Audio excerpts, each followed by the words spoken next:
წარმოიდგინეთ, რომ ამ წუთში, სანამ ამ სიტყვებს კითხულობთ, თქვენი ცივილიზაცია გადის იმავე ეტაპს, რომელსაც უკვე ასობით სხვა ცივილიზაცია გაიარა თქვენამდე. წარმოიდგინეთ, რომ ისტორია, რომელსაც ჩვენ ვახდართ როგორც ცფიუ პროგრესს, სინამდვილეში არის უსასრულო წრე, რომელიც მილიონობით წლის განმავლობაში მეორდება. წარმოიდგინეთ, რომ ამ წამს სწორედ ახლა თქვენი ტვინი ამუშავებს ინფორმაციას იმავე ნეირონული ქსელის პრინციპებით, რომლითაც მუშაობდა ადამიანის ტვინი 2 მილიონი წლის წინ. და რომ თქვენი საზოგადოება ყველა თავისი ტექნოლოგიით და მიღწევებით მიჰყვება იმავე ბიოლოგიურ კანონებს, რომლებსაც ექვემდებარება ნებისმიერი ცოცხალი ორგანიზმი, დაბადება, ზრდა, სიმწიფე, დაბერება, სიკვდილი. ეს არ არის მეტაფორა.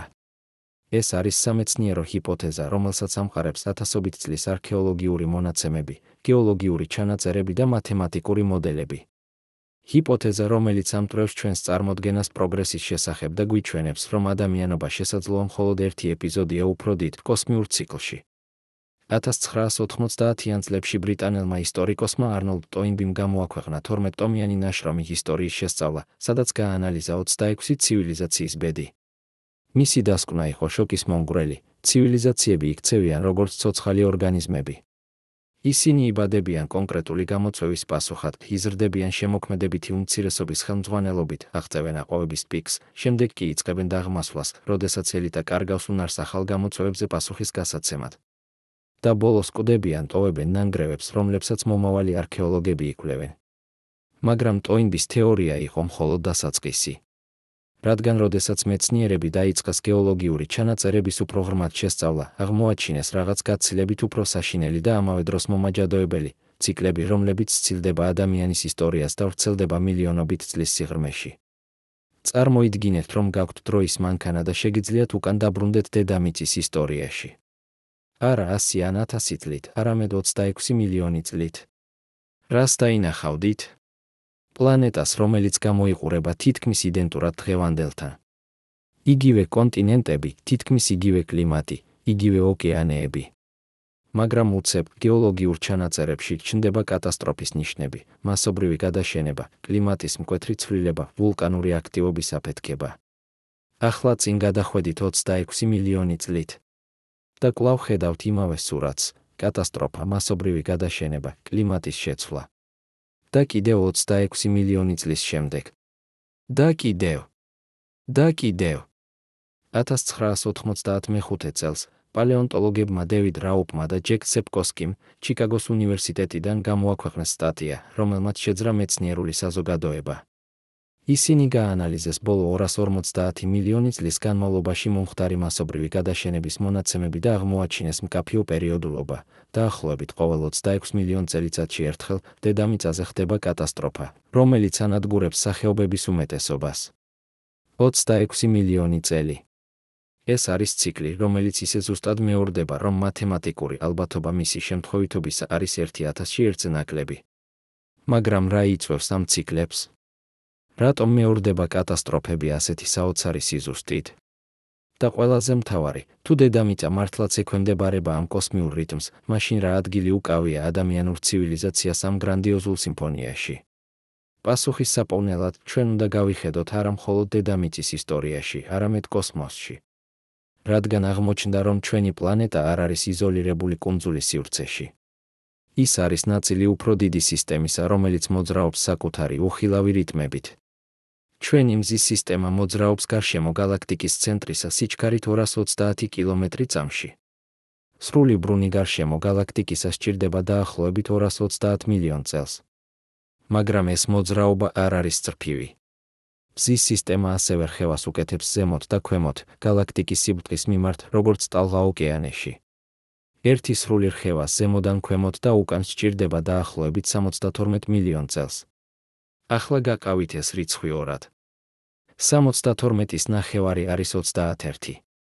ძალიან ახლოს იმ 26 მილიონ წელთან, რომელიც გვაქვს გეოლოგიურ ჩანაწერებში. შემთხვევა 1996 წელს ასტროფიზიკოსებმა მაიკლ რამპინომ და რიჩარდ სტოტერსმა ნიუ-იორკის უნივერსიტეტიდან შესთავაზეს თეორია, როდესაც მზის სისტემა კვეთს გალაქტიკის სიბრტყეს, ის გადის უფრო მკვრივ რეგიონებში, სადაც მეტია ვარსკვლავების, მუქი მატერიის და კოსმიური მტვრის კონცენტრაცია. ეს იწვევს გრავიტაციულ შეშფოთებებს, რომლებმაც შეიძლება გამოაგდონ კომეტები ოორტის ღრუბლიდან გიგანტური სფეროსგან, რომელიც გარშემორტყმული აქვს მზის სისტემას მილიარდობით ყინულოვანი სხეულით. ეს კომეტები, როდესაც შედიან შიდა მზის სისტემაში, ხდებიან პოტენციური მკვლელები. ზოგიერთი მათგანი ეჯახება დედამიწას, იწვევს მასობრივ გადაშენებას, კლიმატის ცვლილებას, ვულკანურ აქტივობას. და ეს ხდება არა შემთხვევით, არამედ რეგულარულად, ყოველ 26-30 მილიონ წელიწადში ერთხელ, როდესაც ჩვენი პლანეტა გადის გალაქტიკური ციკლის კონკრეტულ ფაზაში. მაგრამ ეს არის მხოლოდ ერთი ციკლი. დედამიწა ექვემდებარება მთელ იერარქიას ციკლებისა, რომლებიც ერთმანეთში ხლართება როგორც რუსული მატრიოშკა. არის მილანკოვიჩის ციკლები, სახელდებული სერბი მეცნიერის მილუტინ მილანკოვიჩის პატივსაცემად, რომელმაც 1930-იან წლებში გამოთვალა, თუ როგორ იცვლება დედამიწის ორბიტა და ღერძის დახრა პერიოდულად. ეს ციკლები გრძელდება 31.000-დან 100.000 წლამდე და აკონტროლებენ ყინულის ხანების დადგომას და დასრულებას. არის მზის აქტივობის 11-წლიანი ციკლი, რომელიც გავლენას ახდენს კლიმატზე და მაგნიტურ ველზე. არის ლუნარული ციკლები, რომლებიც აკონტროლებენ მიქცევებს და მოქცევებს, გავლენას ახდენენ ოკეანის დინებებზე და კლიმატზე.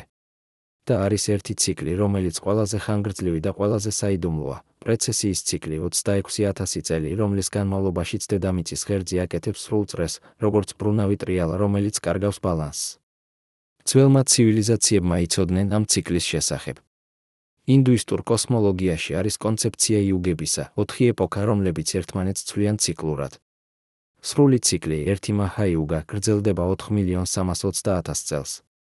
ეს რიცხვი ჟღერს ფანტასტიკურად, მაგრამ თუ გავითვალისწინებთ, რომ ძველ ინდოეთში არ იყო თანამედროვე გეოლოგია, როგორ შეიძლება ისინი მიუახლოვდნენ იმ დროის მასშტაბებს, რომლებსაც ჩვენ ახლო ვხედავთ გეოლოგიურ ჩანაწერებში. მაიას ცივილიზაციამ გამოიყენა კალენდარი, რომელიც ითვლიდა დიდ ციკლებს 5140 წელიწადში. ისინი თვლიდნენ, რომ ჩვენ ვცხოვრობთ მეხუთე მზეში, მეხუთე ეპოქაში და 4 წინა ეპოქა დასრულდა კატასტროფებით. ძველ ეგვიპტეში იყო კონცეფცია ზეპტეპისა, პირველი დროის ოქროს ხანისა, რომელიც არსებობდა ათასობით წლის წინ და დასრულდა კატაკლიზმით. ეს ყველა ტრადიცია დამოუკიდებლად ერთმანეთისგან საუბრობს ერთსა და იმავეზე, დრო არ არის წრფივი. ის არის ციკლური.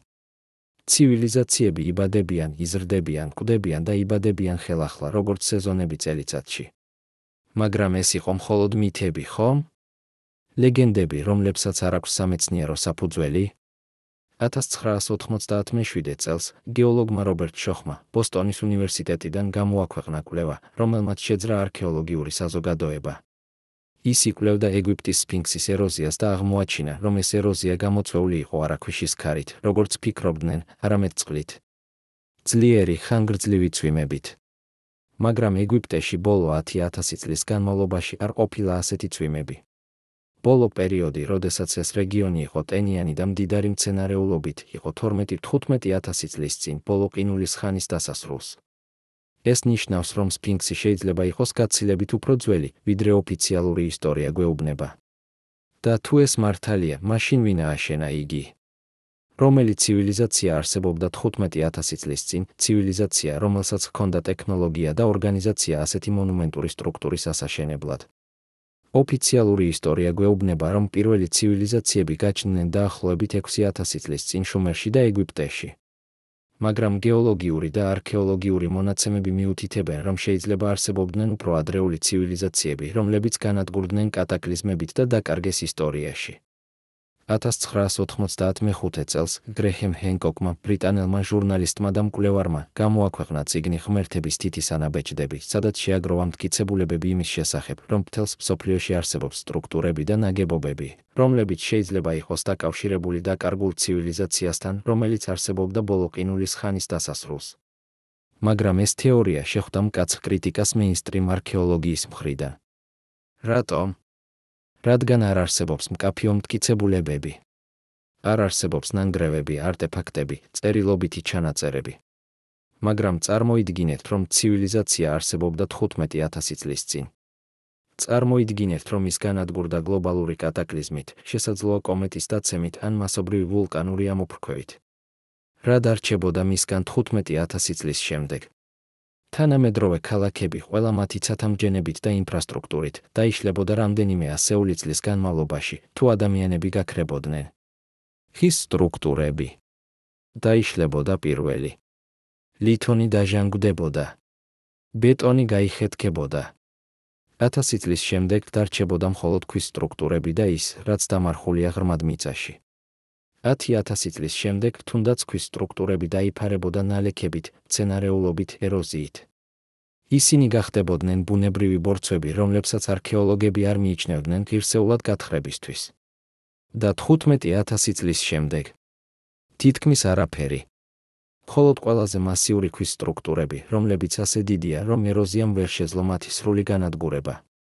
სტრუქტურები, როგორიცაა სფინქსი, ან პირამიდები, ან მეგალითური ნაგებობები, რომლებიც გავრცელებულია მთელს მსოფლიოში და რომელთა ასაკი და დანიშნულება დღემდე რჩება საიდუმლოდ. მაგრამ დაუბრუნდეთ ციკლებს. რადგან თუ ცივილიზაციები მართლაც მეორდებიან ციკლურად, მაშინ უნდა არსებობდეს არა მხოლოდ გეოლოგიური და არქეოლოგიური მტკიცებულებები, არამედ მათემატიკური მოდელები, რომლებიც აღწერენ ამ პროცესს. და ასეთი მოდელები არსებობს. 1920-იან წლებში რუსმა ეკონომისტმა ნიკოლაი კონდრატიევმა აღმოაჩინა, რომ კაპიტალისტური ეკონომიკა ექვემდებარება გრძელ ტალღებს, ციკლებს, რომლებიც გრძელდება 50-დან 60 წლამდე. ეს ციკლები მოიცავს ფაზებს ზრდის, აყვავების, სტაგნაციის და დეპრესიის.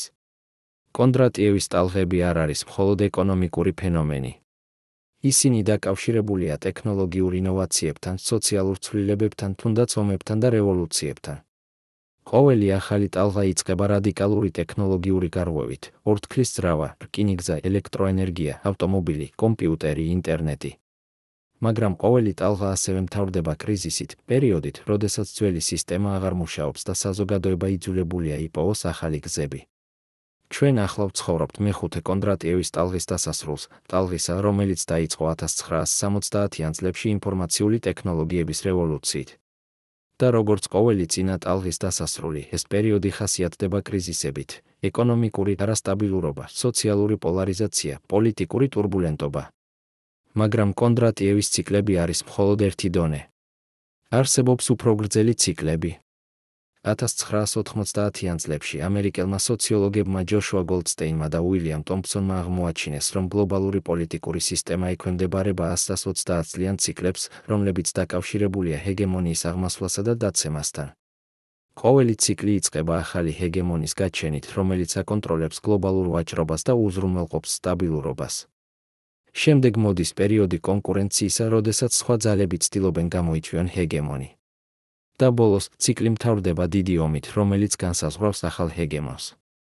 ბოლო 500 წლის განმავლობაში ჩვენ ვნახეთ 4 ასეთი ციკლი: ესპანური ჰეგემონია მე-16 საუკუნეში, ჰოლანდიური მე-17-ში, ბრიტანული მე-18-მე-19-ში და ამერიკული მე-20-ში.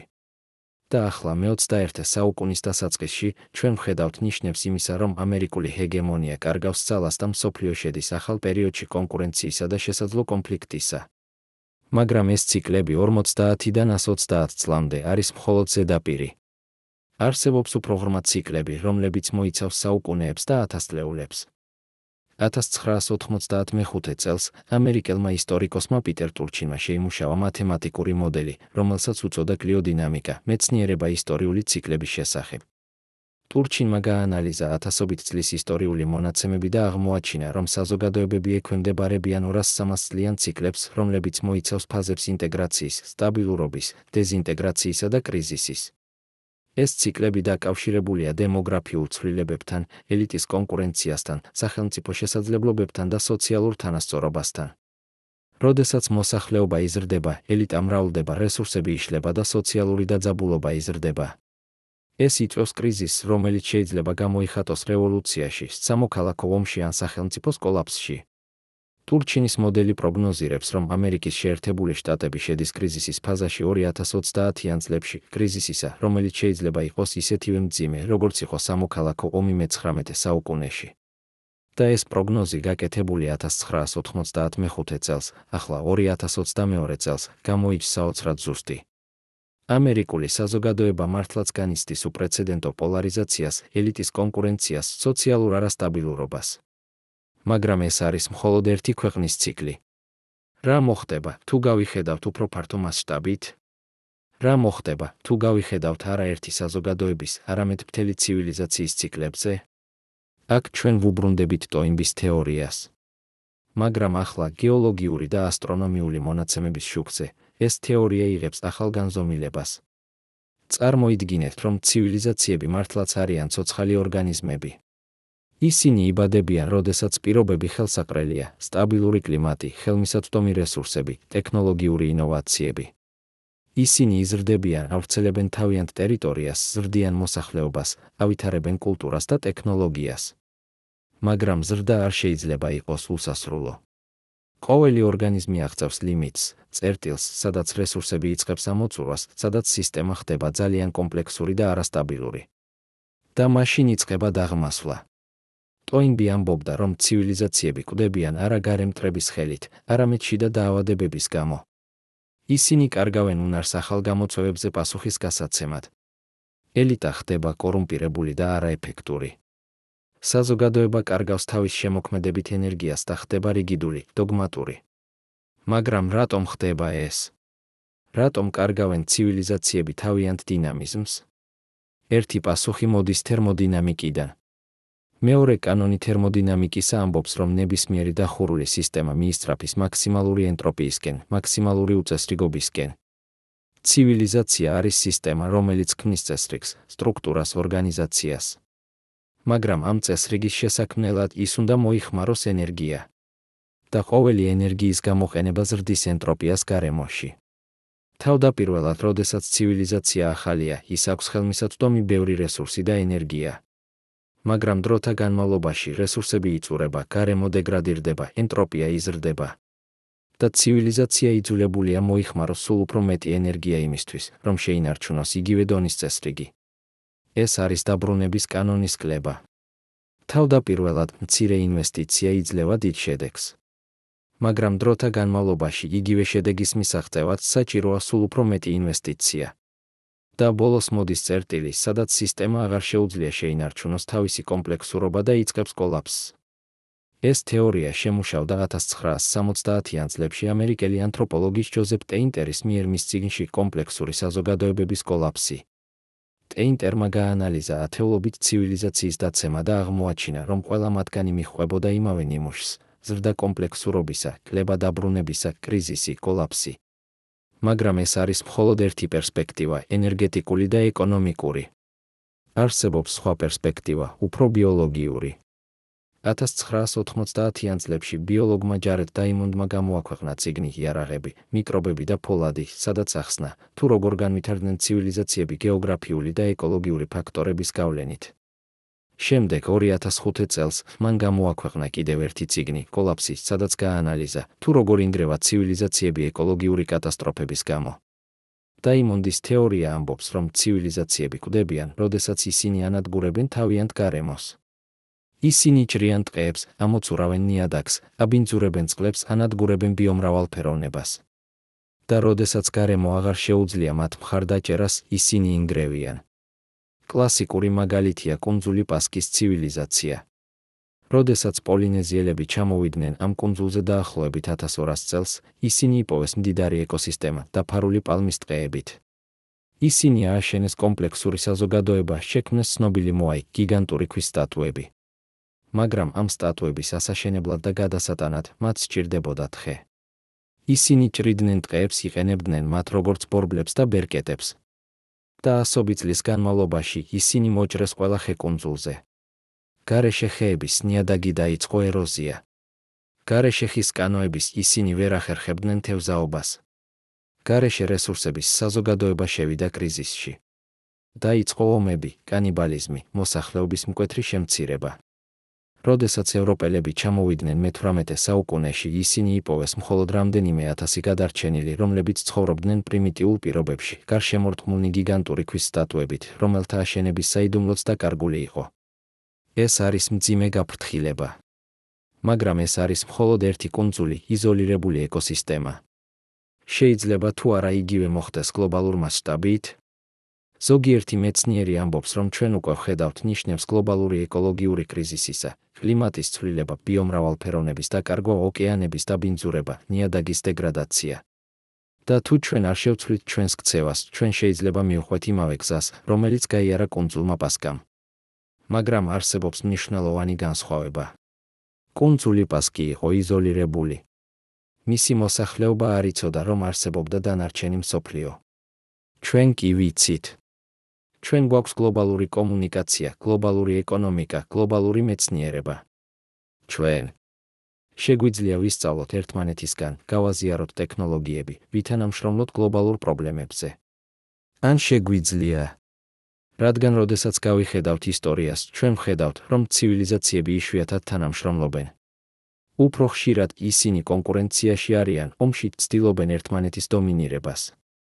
და ეს კონკურენცია ხშირად აჩქარებს მათ დაცემას. 1997 წელს ამერიკელმა გეოგრაფმა ჯეფრი საქსმა შემოგთავაზა კონცეფცია რესურსის წყევლისა. ის აღმოაჩინა, რომ ქვეყნები, რომლებსაც აქვთ ბევრი ბუნებრივი რესურსი, ხშირად ავითარდებიან უფრო ნელა და უფრო არასტაბილურები არიან, ვიდრე ქვეყნები, რომლებსაც არ აქვთ ასეთი რესურსები. რატომ? რადგან რესურსები იწვევს კონფლიქტს. ელიტა იბრძვის კონტროლისთვის რესურსებზე. ეს იწვევს კორუფციას, ავტორიტარიზმს, სოციალურ უთანასწორობას. და ეს, თავის მხრივ, აფერხებს ეკონომიკურ განვითარებას და სოციალურ სტაბილურობას. ეს პარადოქსი მოქმედებს არა მხოლოდ ქვეყნების დონეზე, არამედ ცივილიზაციების დონეზეც. ცივილიზაციები, რომლებსაც აქვთ ხელმისაწვდომი ბევრი რესურსი, ხშირად ხდებიან კომპლაცენტური, არ ავითარებენ ინოვაციურ ტექნოლოგიებს, არ ქმნიან ეფექტურ ინსტიტუტებს. და როდესაც რესურსები იწურება ან გარემო იცვლება, ისინი ვერ ახერხებენ ადაპტაციას. მაგრამ არსებობს კიდევ ერთი ფაქტორი, რომელიც გავლენას ახდენს ცივილიზაციების ბედზე, ფაქტორი, რომელიც სცილდება ადამიანურ კონტროლს, კოსმიური ციკლები. დაუბრუნდეთ იმ 26 მილიონ წელს, გეოლოგიურ ციკლს, რომელიც აკონტროლებს მასობრივ გადაშენებას. ეს ციკლი არის შედეგი ჩვენი მზის სისტემის მოძრაობისა გალაქტიკაში. მაგრამ არსებობს სხვა კოსმიური ციკლები, რომლებიც ასევე გავლენას ახდენენ დედამიწაზე. მილანკოვიჩის ციკლები, რომლებიც აკონტროლებენ ყინულის ხანებს, არის შედეგი დედამიწის ორბიტის და ღერძის ცვლილებებისა. ეს ცვლილებები გამოწვეულია გრავიტაციული ურთიერთქმედებით სხვა პლანეტებთან, განსაკუთრებით იუპიტერთან და სატურნთან. პრეცესიის ციკლი 26,000 წელია არის შედეგი მთვარის და მზის გრავიტაციული გავლენისა დედამიწის ღერძზე. მზის აქტივობის ციკლი 11 წელია არის შედეგი მზის შიდა დინამიკისა, მაგნიტური ველების ურთიერთქმედებისა.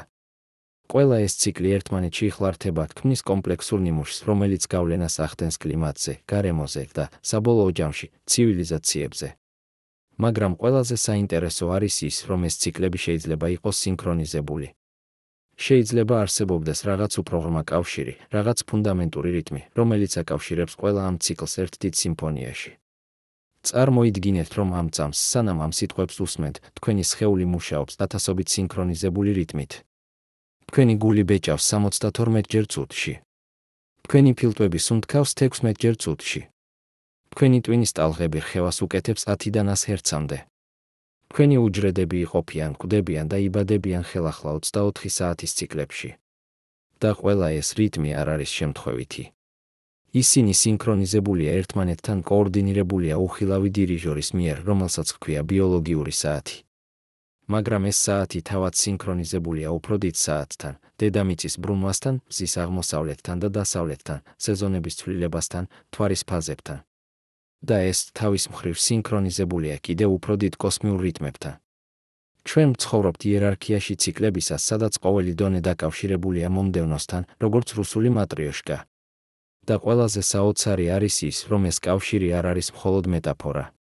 ის არის ფიზიკური რეალობა, რომელსაც შეუძლია ახსნას, თუ რატომ მეორდებიან ცივილიზაციები ისეთი საოცარი სიზუსტით. 1997 წელს ამერიკელმა ფიზიკოსმა პოლ დევისმა გამოაქვეყნა წიგნი ცივილიზაციების შესახებ, სადაც შესთავაზა რადიკალური იდეა: ცივილიზაციები შეიძლება იყოს არა მხოლოდ სოციალური ფენომენი, არამედ ფიზიკური სისტემები, რომლებიც ექვემდებარებიან იმავე კანონებს, რომლებსაც ექვემდებარება ნებისმიერი კომპლექსური სისტემა სამყაროში. დევისის თეორია ეფუძნება კონცეფციას თვითორგანიზაციისა.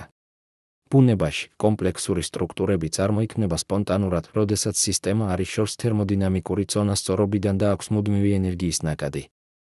მაგალითად, ქარიშხალი არის თვითორგანიზებული სტრუქტურა, რომელიც წარმოიქმნება, როდესაც თბილი და ცივი ჰაერის მასები ხვდებიან ერთმანეთს. ცოცხალი უჯრედი არის თვითორგანიზებული სისტემა, რომელიც ინარჩუნებს თავის სტრუქტურას მუდმივი ენერგიის მოხმარებით. და ცივილიზაცია. ცივილიზაცია ასევე არის თვითორგანიზებული სისტემა. ის წარმოიქმნება, როდესაც ადამიანები იწყებენ თანამშრომლობას, ქმნიან ინსტიტუტებს, ავითარებენ ტექნოლოგიებს. ის ინარჩუნებს თავის სტრუქტურას მუდმივი ენერგიის მოხმარებით, საკვების სათვავი ინფორმაცია. და როგორც ნებისმიერი თვითორგანიზებული სისტემა, ის ექვემდებარება ციკლებს, დაბადება, ზრდა, სტაბილიზაცია და აღმასვლა ციკლები. მაგრამ აქ არის ყველაზე საინტერესო, თვითორგანიზებული სისტემები არ არსებობენ იზოლაციაში. ისინი დაკავშირებულია გარემოსთან და გარემო თავად არის თვითორგანიზებული სისტემა, რომელიც ექვემდებარება საკუთარ ციკლებს. და როდესაც ორი ციკლური სისტემა ურთიერთქმედებს, ისინი შეიძლება შევიდნენ რეზონანსში, სინქრონიზაციაში. წარმოიდგინეთ ორი მარყუჟა, რომლებიც ჩამოკიდებულია ერთსა და იმავე ძაბზე. თუ დაიწყებთ ერთი მარყუჟის რხევას, მეორე მარყუჟა ასევე დაიწყებს რხევას, თუნდაც არ შეეხოთ მას. ეს არის რეზონანსი, ენერგიის გადაცემა ერთი სისტემიდან მეორეში ვიბრაციის საშუალებით. ახლა წარმოიდგინეთ, რომ ცივილიზაციები არიან მარყუჟები, ჩამოკიდებული დედამიწის კლიმატურ სისტემაზე. და დედამიწის კლიმატი თავად არის მარყუჟა, ჩამოკიდებული მზის აქტივობაზე. და მზის აქტივობა არის მარყუჟა, ჩამოკიდებული გალაქტიკურ ციკლებზე. როდესაც გალაქტიკური ციკლი შედის კონკრეტულ ფაზაში, ის იწვევს რხევებს, რომლებიც გადადის მზეზე, შემდეგ დედამიწაზე, შემდეგ კლიმატზე და საბოლოოდ ცივილიზაციებზე. ეს არ არის მისტიკა. ეს არის ფიზიკა. და მტკიცებულებები ამ კავშირისა იწყებს დაგროვებას. 1999 წელს დანიელმა მეცნიერებმა ჰენრიკ სვენსმარკმა და ეგილ ფრის კრისტენსენმა აღმოაჩინეს საოცარი კორელაცია, კოსმიური სხივების ინტენსივობა დედამიწაზე პირდაპირ კავშირშია ღრუბლების ფორმირებასთან. როდესაც კოსმიური სხივების ნაკადი იზრდება ღრუბლიანობა. როდესაც კლებულობს ღრუბლიანობა. რატომ არის ეს მნიშვნელოვანი? რადგან ღრუბლები აკონტროლებენ დედამიწის ტემპერატურას. მეტი ღრუბელი ნიშნავს მეტ ასახვას მზის სხივებისა, ნაკლებ დათბობას. ნაკლები ღრუბელი ნიშნავს მეტ დათბობას. და კლიმატის ცვლილება პირდაპირ გავლენას ახდენს ცივილიზაციებზე, სოფლის მეურნეობაზე, წყლის რესურსებზე, დაავადებების გავრცელებაზე, მიგრაციაზე, კონფლიქტებზე. მაგრამ რა აკონტროლებს კოსმიური სხივების ნაკადს? მზის მაგნიტური ველი. როდესაც მზე არის აქტიური, მისი მაგნიტური ველი ძლიერია და ბლოკავს კოსმიურ სხივებს. როდესაც მზე არის მშვიდი, მაგნიტური ველი სუსტია და მეტი კოსმიური სხივი აღწევს დედამიწას. და რა აკონტროლებს მზის აქტივობას? ეს არის კითხვა, რომელზეც მეცნიერები ჯერ კიდევ არ აქვთ სრული პასუხი. მაგრამ არსებობს მტკიცებულებები, რომ მზის აქტივობა დაკავშირებულია პლანეტების მდებარეობასთან, განსაკუთრებით იუპიტერთან და სატურნთან, რომლებიც თავიანთი გიგანტური მასით გავლენას ახდენენ მზის გრავიტაციულ ველზე. და რა აკონტროლებს პლანეტების მდებარეობას? მათი ორბიტები, რომლებიც თავად ექვემდებარებიან გრავიტაციულ რხევებს, გამოწვეულს ურთიერთქმედებით ერთმანეთთან და გალაქტიკურ გარემოსთან. ხედავთ? ყველაფერი დაკავშირებულია. ყველაფერი არის ნაწილი ერთი დიდი კოსმიური სიმფონიისა, სადაც ყოველი ინსტრუმენტი უკრავს საკუთარ მელოდიას, მაგრამ ყველა მელოდია ერთმანეთთან არის სინქრონიზებული. მაგრამ თუ ეს მართალია, თუ ცივილიზაციები მართლაც დაკავშირებულია კოსმიურ ციკლებთან, მაშინ ჩვენ უნდა შეგვეძლოს ვნახოთ ეს კავშირი ისტორიულ მონაცემებში. ჩვენ უნდა შეგვეძლოს ვნახოთ, რომ ცივილიზაციების აყვავება და დაცემა კორელირებს კლიმატის ცვლილებებთან, მზის აქტივობასთან, კოსმიურ მოვლენებთან. და ზუსტად ეს არის ის, რასაც ჩვენ ვხედავთ. 1995 წელს ამერიკელმა არქეოლოგმა ბრაიან ფეიგანმა გამოაქვეყნა წიგნი „დიდი დათბობა“, სადაც აჩვენა, თუ როგორ გავლენა მოახდინა შუა საუკუნეების თბილმა პერიოდმა ევროპის ისტორიაზე. 1000-დან 1300 წლამდე ევროპა განიცდიდა უპრეცედენტო დათბობას. ტემპერატურა იყო 1-დან 2 გრადუსამდე უფრო მაღალი, ვიდრე დღეს. ეს პერიოდი იყო აყვავების დრო, მოსავლიანობა გაიზარდა, მოსახლეობა გაორმაგდა, აშენდა კათედრალები, დაარსდა უნივერსიტეტები, გაჩნდა ახალი ქალაქები. მაგრამ შემდეგ 1310-იან წლებში კლიმატი უცებ შეიცვალა. დაიწყო პერიოდი, რომელსაც ისტორიკოსები უწოდებენ პატარა ყინულის ხანას. ტემპერატურა დაეცა. ზაფხული გახდა ცივი და წვიმიანი.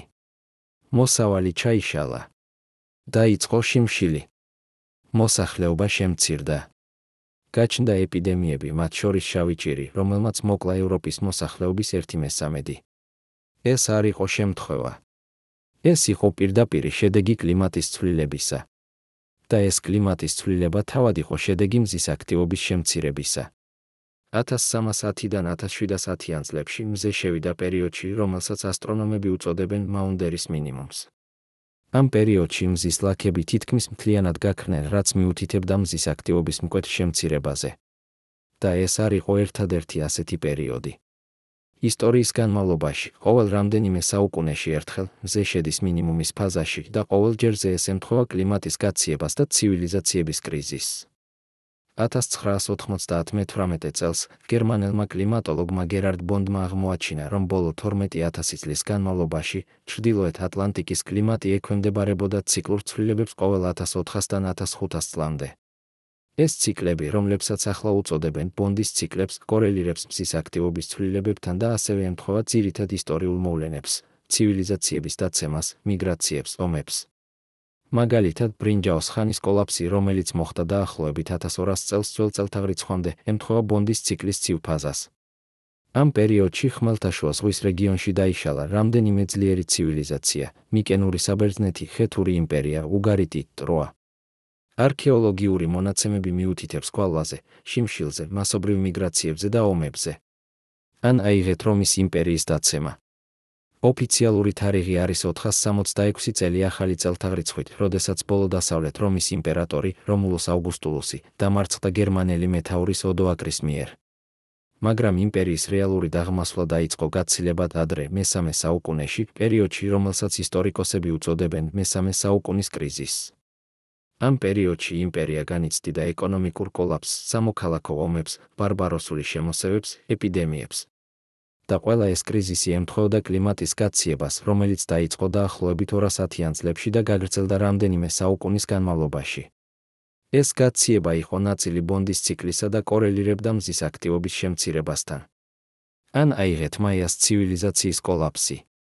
მე-9 საუკუნეში მაიას ქალაქები, რომლებიც ასობით წლის განმავლობაში აყვავებდნენ ცენტრალურ ამერიკაში, უცებ დაიცალა. მოსახლეობა შემცირდა 90%-ით. ქალაქები მიტოვებულ იქნა და დაიფარა ჯუნგლებით. რა მოხდა? 1995 წელს პალეოკლიმატოლოგებმა დევიდ ჰოდელმა და მარკ ბრენერმა გაანალიზეს ნალექები იუკატანის ტბებიდან და აღმოაჩინეს, რომ მე-9 საუკუნეში რეგიონი განიცდიდა უპრეცედენტო გვალვას. ეს გვალვა გაგრძელდა ასობით წლის განმავლობაში და იყო ყველაზე მძიმე ბოლო 2000 წლის განმავლობაში. მაიას ცივილიზაცია ეფუძნებოდა ინტენსიურ სოფლის მეურნეობას, რომელიც მოითხოვდა რეგულარულ წვიმებს. როდესაც წვიმები შეწყდა, მოსავალი ჩაიშალა, დაიწყო შიმშილი, ომები რესურსებისთვის, სოციალური დეზინტეგრაცია და ცივილიზაცია ჩამოიშალა. მაგრამ რატომ მოხდა ეს გვალვა? პალეოკლიმატური მონაცემები მიუთითებს, რომ ეს იყო ნაწილი უფრო დიდი კლიმატური ციკლისა, რომელიც აკონტროლებს წვიმების განაწილებას ტროპიკულ ამერიკაში. და ეს ციკლი თავის მხრივ დაკავშირებულია ოკეანის დინებებთან, რომლებიც გავლენას ახდენენ მზის სხივების განაწილებაზე და ატმოსფერულ ცირკულაციაზე. ხედავთ ნიმუშს. ყოველჯერზე, როდესაც ცივილიზაცია ინგრევა, ჩვენ ვხედავთ იმავე თანმიმდევრობას: კლიმატის ცვლილება, რესურსების დეფიციტი, სოციალური კრიზისი, კოლაფსი. და ყოველჯერზე ეს კლიმატის ცვლილება არის ნაწილი უფრო დიდი ციკლისა, რომელიც ცილდება ადამიანურ კონტროლს. მაგრამ აქ არის ყველაზე საშინელი კითხვა: თუ ეს ციკლები მართლაც არსებობს, თუ ისინი მართლაც აკონტროლებენ ცივილიზაციების ბედს, მაშინ სად ვართ ჩვენ ახლა ამ ციკლში? ვართ თუ არა აყვავების ფაზაში, თუ დაღმასვლის ფაზაში? და რა ელის ჩვენ მომავალში?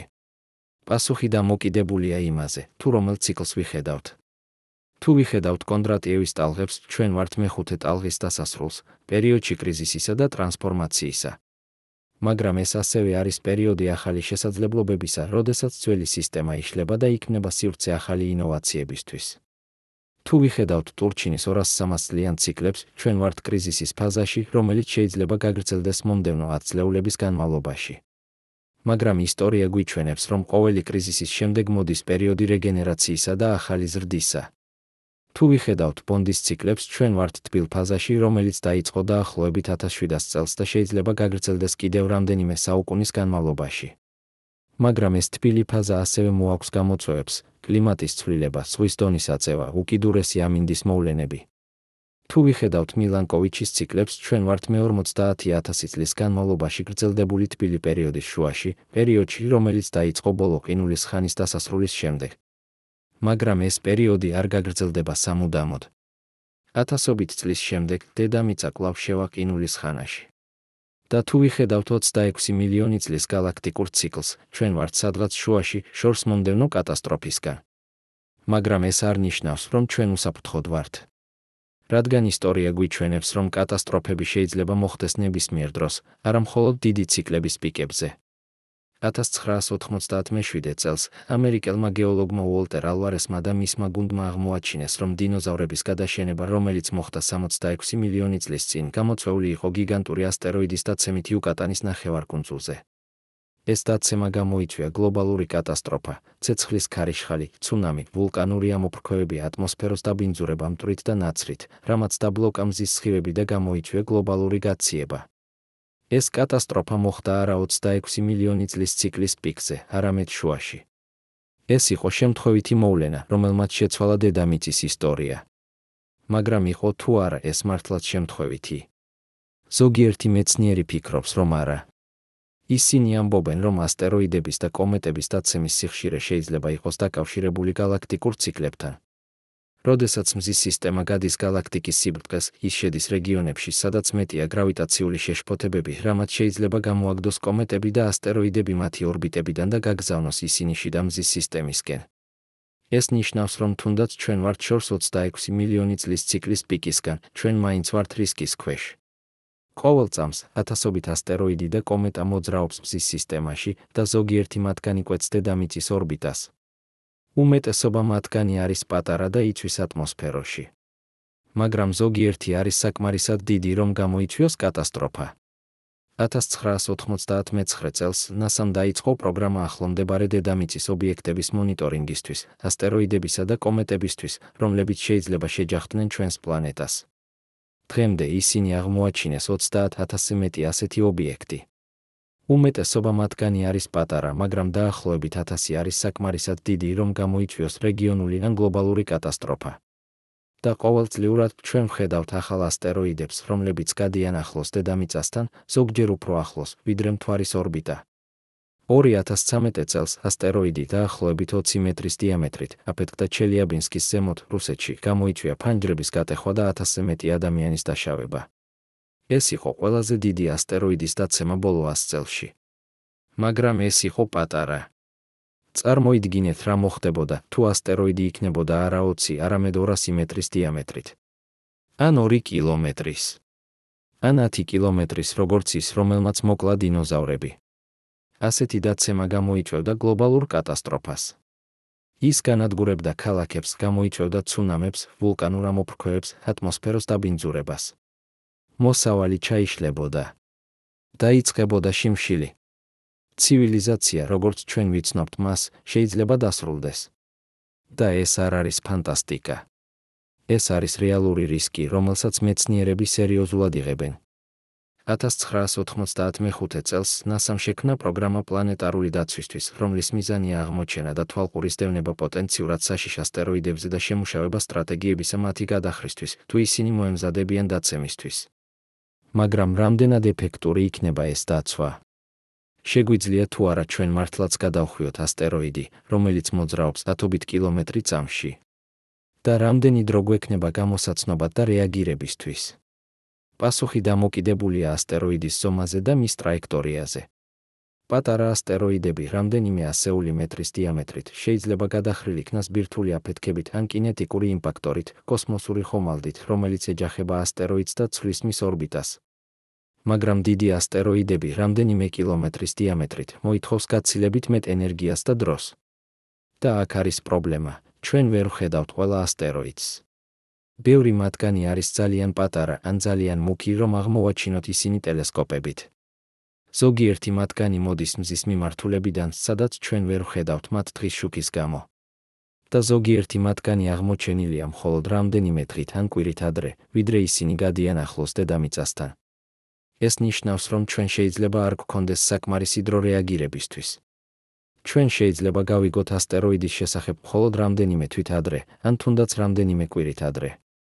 და ამ დროში ჩვენ ვერ შევძლებთ გავაგზავნოთ კოსმოსური ხომალდი, რომ გადავხვიოთ იგი. და მაშინ რა? მაშინ ჩვენ შეგვიძლია მხოლოდ ვუყუროთ, როგორ ეცემა ასტეროიდი დედამიწას და ანადგურებს ყველაფერს, რაც ჩვენ ავაშენეთ ათასობით წლის განმავლობაში. ეს არის ყველაზე საშინელი სცენარი. მაგრამ ეს არ არის ერთადერთი. არსებობს სხვა რისკები, რომლებიც ასევე შეიძლება გამოიწვიოს ცივილიზაციის კოლაფსი. სუპერვულკანური ამოფრქვევა. დედამიწაზე არსებობს რამდენიმე სუპერვულკანი, გიგანტური მაგმის კამერები, რომლებსაც შეუძლიათ ამოფრქვეულ იქნან და გამოაგდონ ათასობით კუბური კილომეტრი ნაცარი და ლავა.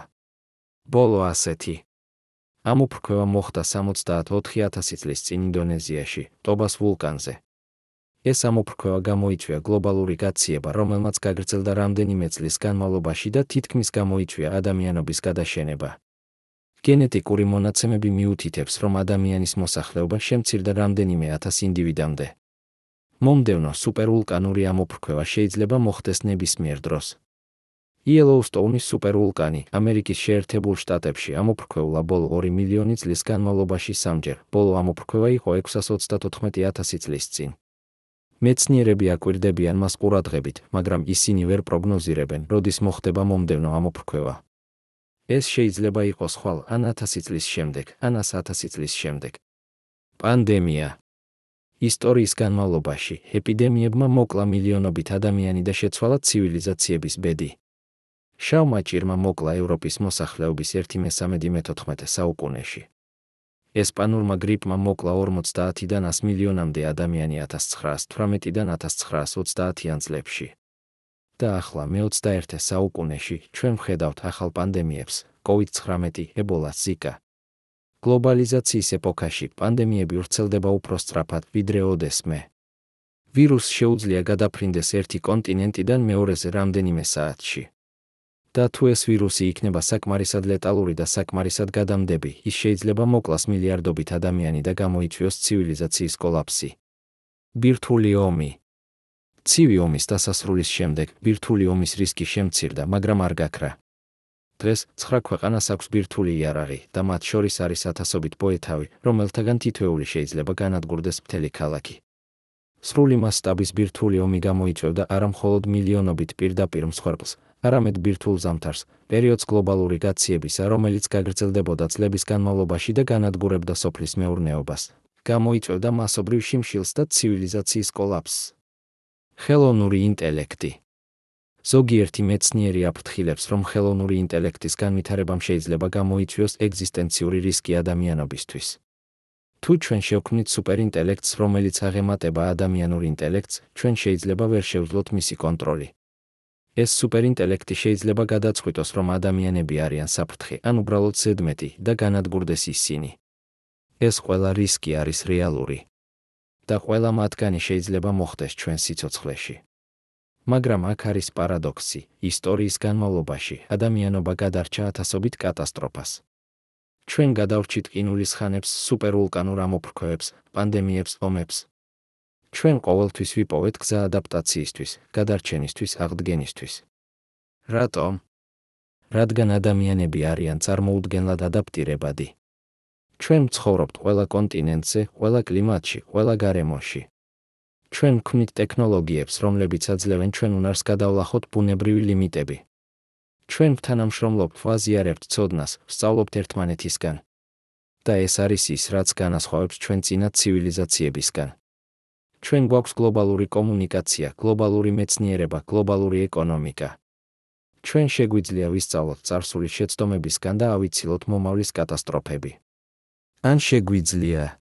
რადგან როდესაც გავიხედავთ დღევანდელ მსოფლიოს, ჩვენ ვხედავთ იმავე ნიმუშებს, რომლებიც წინ უძღოდა წინა ცივილიზაციების კოლაფსს, რესურსების ამოწურვა, გარემოს დეგრადაცია, სოციალური უთანასწორობა, ელიტის კონკურენცია, პოლიტიკური პოლარიზაცია. ჩვენ ვცხოვრობთ პლანეტაზე, რომელიც აღწევს თავის ლიმიტებს. ჩვენ ვიყენებთ რესურსებს უფრო სწრაფად, ვიდრე ისინი აღდგებიან. ჩვენ ვაბინძურებთ ჰაერს, წყალს, ნიადაგს. ჩვენ ვანადგურებთ ტყეებს, ოკეანეებს, ბიომრავალფეროვნებას. ჩვენ ვცვლით კლიმატს უფრო სწრაფად, ვიდრე ეკოსისტემებს შეუძლიათ ადაპტირება. და ამავე დროს ჩვენი საზოგადოება ხდება სულ უფრო პოლარიზებული.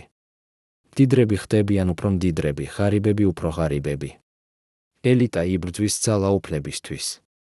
პოლიტიკური სისტემები კარგავენ ლეგიტიმაციას. ხალხი კარგავს ნდობას ინსტიტუტებისადმი. ეს ყველაფერი ჟღერს ძალიან ნაცნობად, არა? ეს არის ზუსტად ის, რაც ხდებოდა რომში მე-3 საუკუნეში, მაიაში მე-9 საუკუნეში, ევროპაში მე-14 საუკუნეში. მაშ ასე ვართ თუ არა ჩვენ განწირულები გავიმეოროთ იგივე ციკლი? ვართ თუ არა ჩვენ განწირულები ვიხილოთ ჩვენი ცივილიზაციის კოლაფსი, როგორც ყველა ცივილიზაციამ ჩვენამდე? პასუხი არის დამოკიდებულია. დამოკიდებულია იმაზე, თუ რას ავირჩევთ ჩვენ ახლა ამ კრიტიკულ მომენტში ისტორიაში. წარმოიდგინეთ, რომ ამ წამს, სანამ ამ სიტყვებს უსმენთ, თქვენს ტვინში მიმდინარეობს პროცესი, რომელიც განსაზღვრავს არა მხოლოდ თქვენს პირად მომავალს, არამედ მთელი ადამიანობის ბედს. ეს პროცესი არის არჩევანი. არჩევანი იმას შორის, თუ რას გავაკეთებთ ინფორმაციით, რომელსაც ახლა იღებთ. არჩევანი იმას შორის, თუ გავაგრძელებთ თუ არა იმავე გზით, რომელიც მიგვიყვანა აქ, თუ შევცვლით მიმართულებას. და აქ არის ყველაზე საოცარი, ეს არჩევანი, რომელსაც თქვენ აკეთებთ ინდივიდუალურად, არის ნაწილი უფრო დიდი, კოლექტიური არჩევანისა, რომელსაც აკეთებს მთელი ადამიანობა ამ კრიტიკულ მომენტში.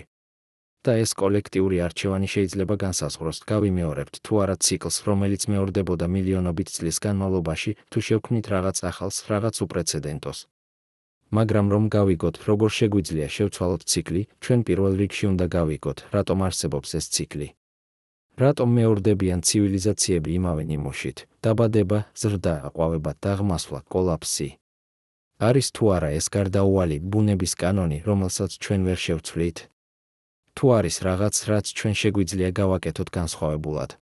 პასუხის საპოვნელად, მოდით გავიხედოთ არა იმ ცივილიზაციებზე, რომლებიც ჩამოიშალნენ, არამედ იმ ცივილიზაციებზე, რომლებმაც შეძლეს გადარჩენა, ადაპტირება, ტრანსფორმაცია.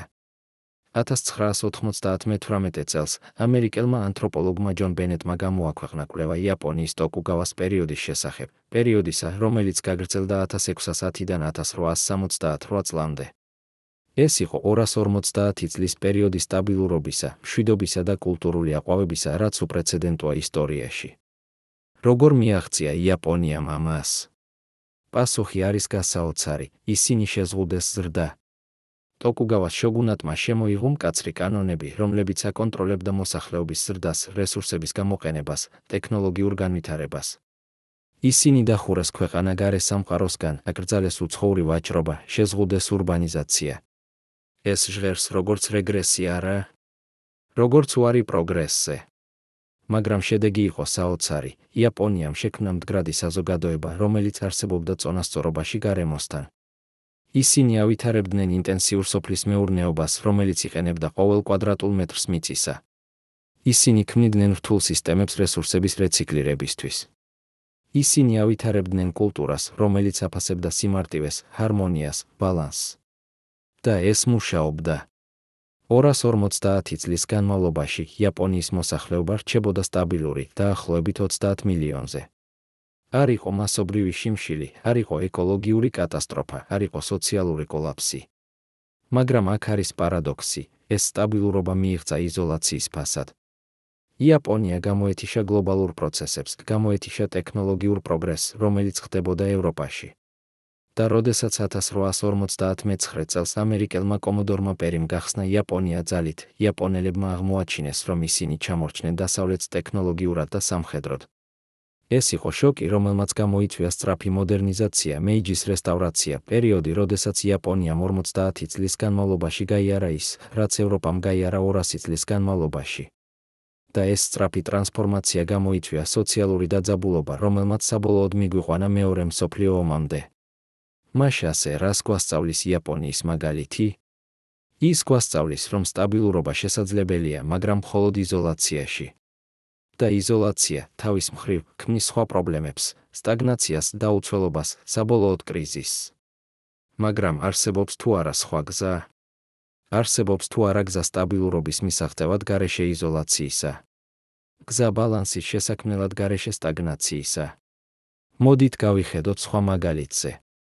1999 წელს ანთროპოლოგმა ელინორ ოსტრომმა მიიღო ნობელის პრემია ეკონომიკაში თავისი კვლევისთვის საერთო რესურსების მართვის შესახებ.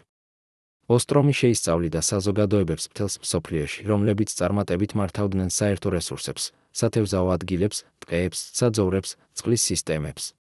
ტრადიციული ეკონომიკური თეორია ამბობდა, რომ საერთო რესურსები გარდაულად განადგურდებიან, რადგან ყოველი ინდივიდი ცდილობს მაქსიმიზაცია გაუკეთოს საკუთარ სარგებელს.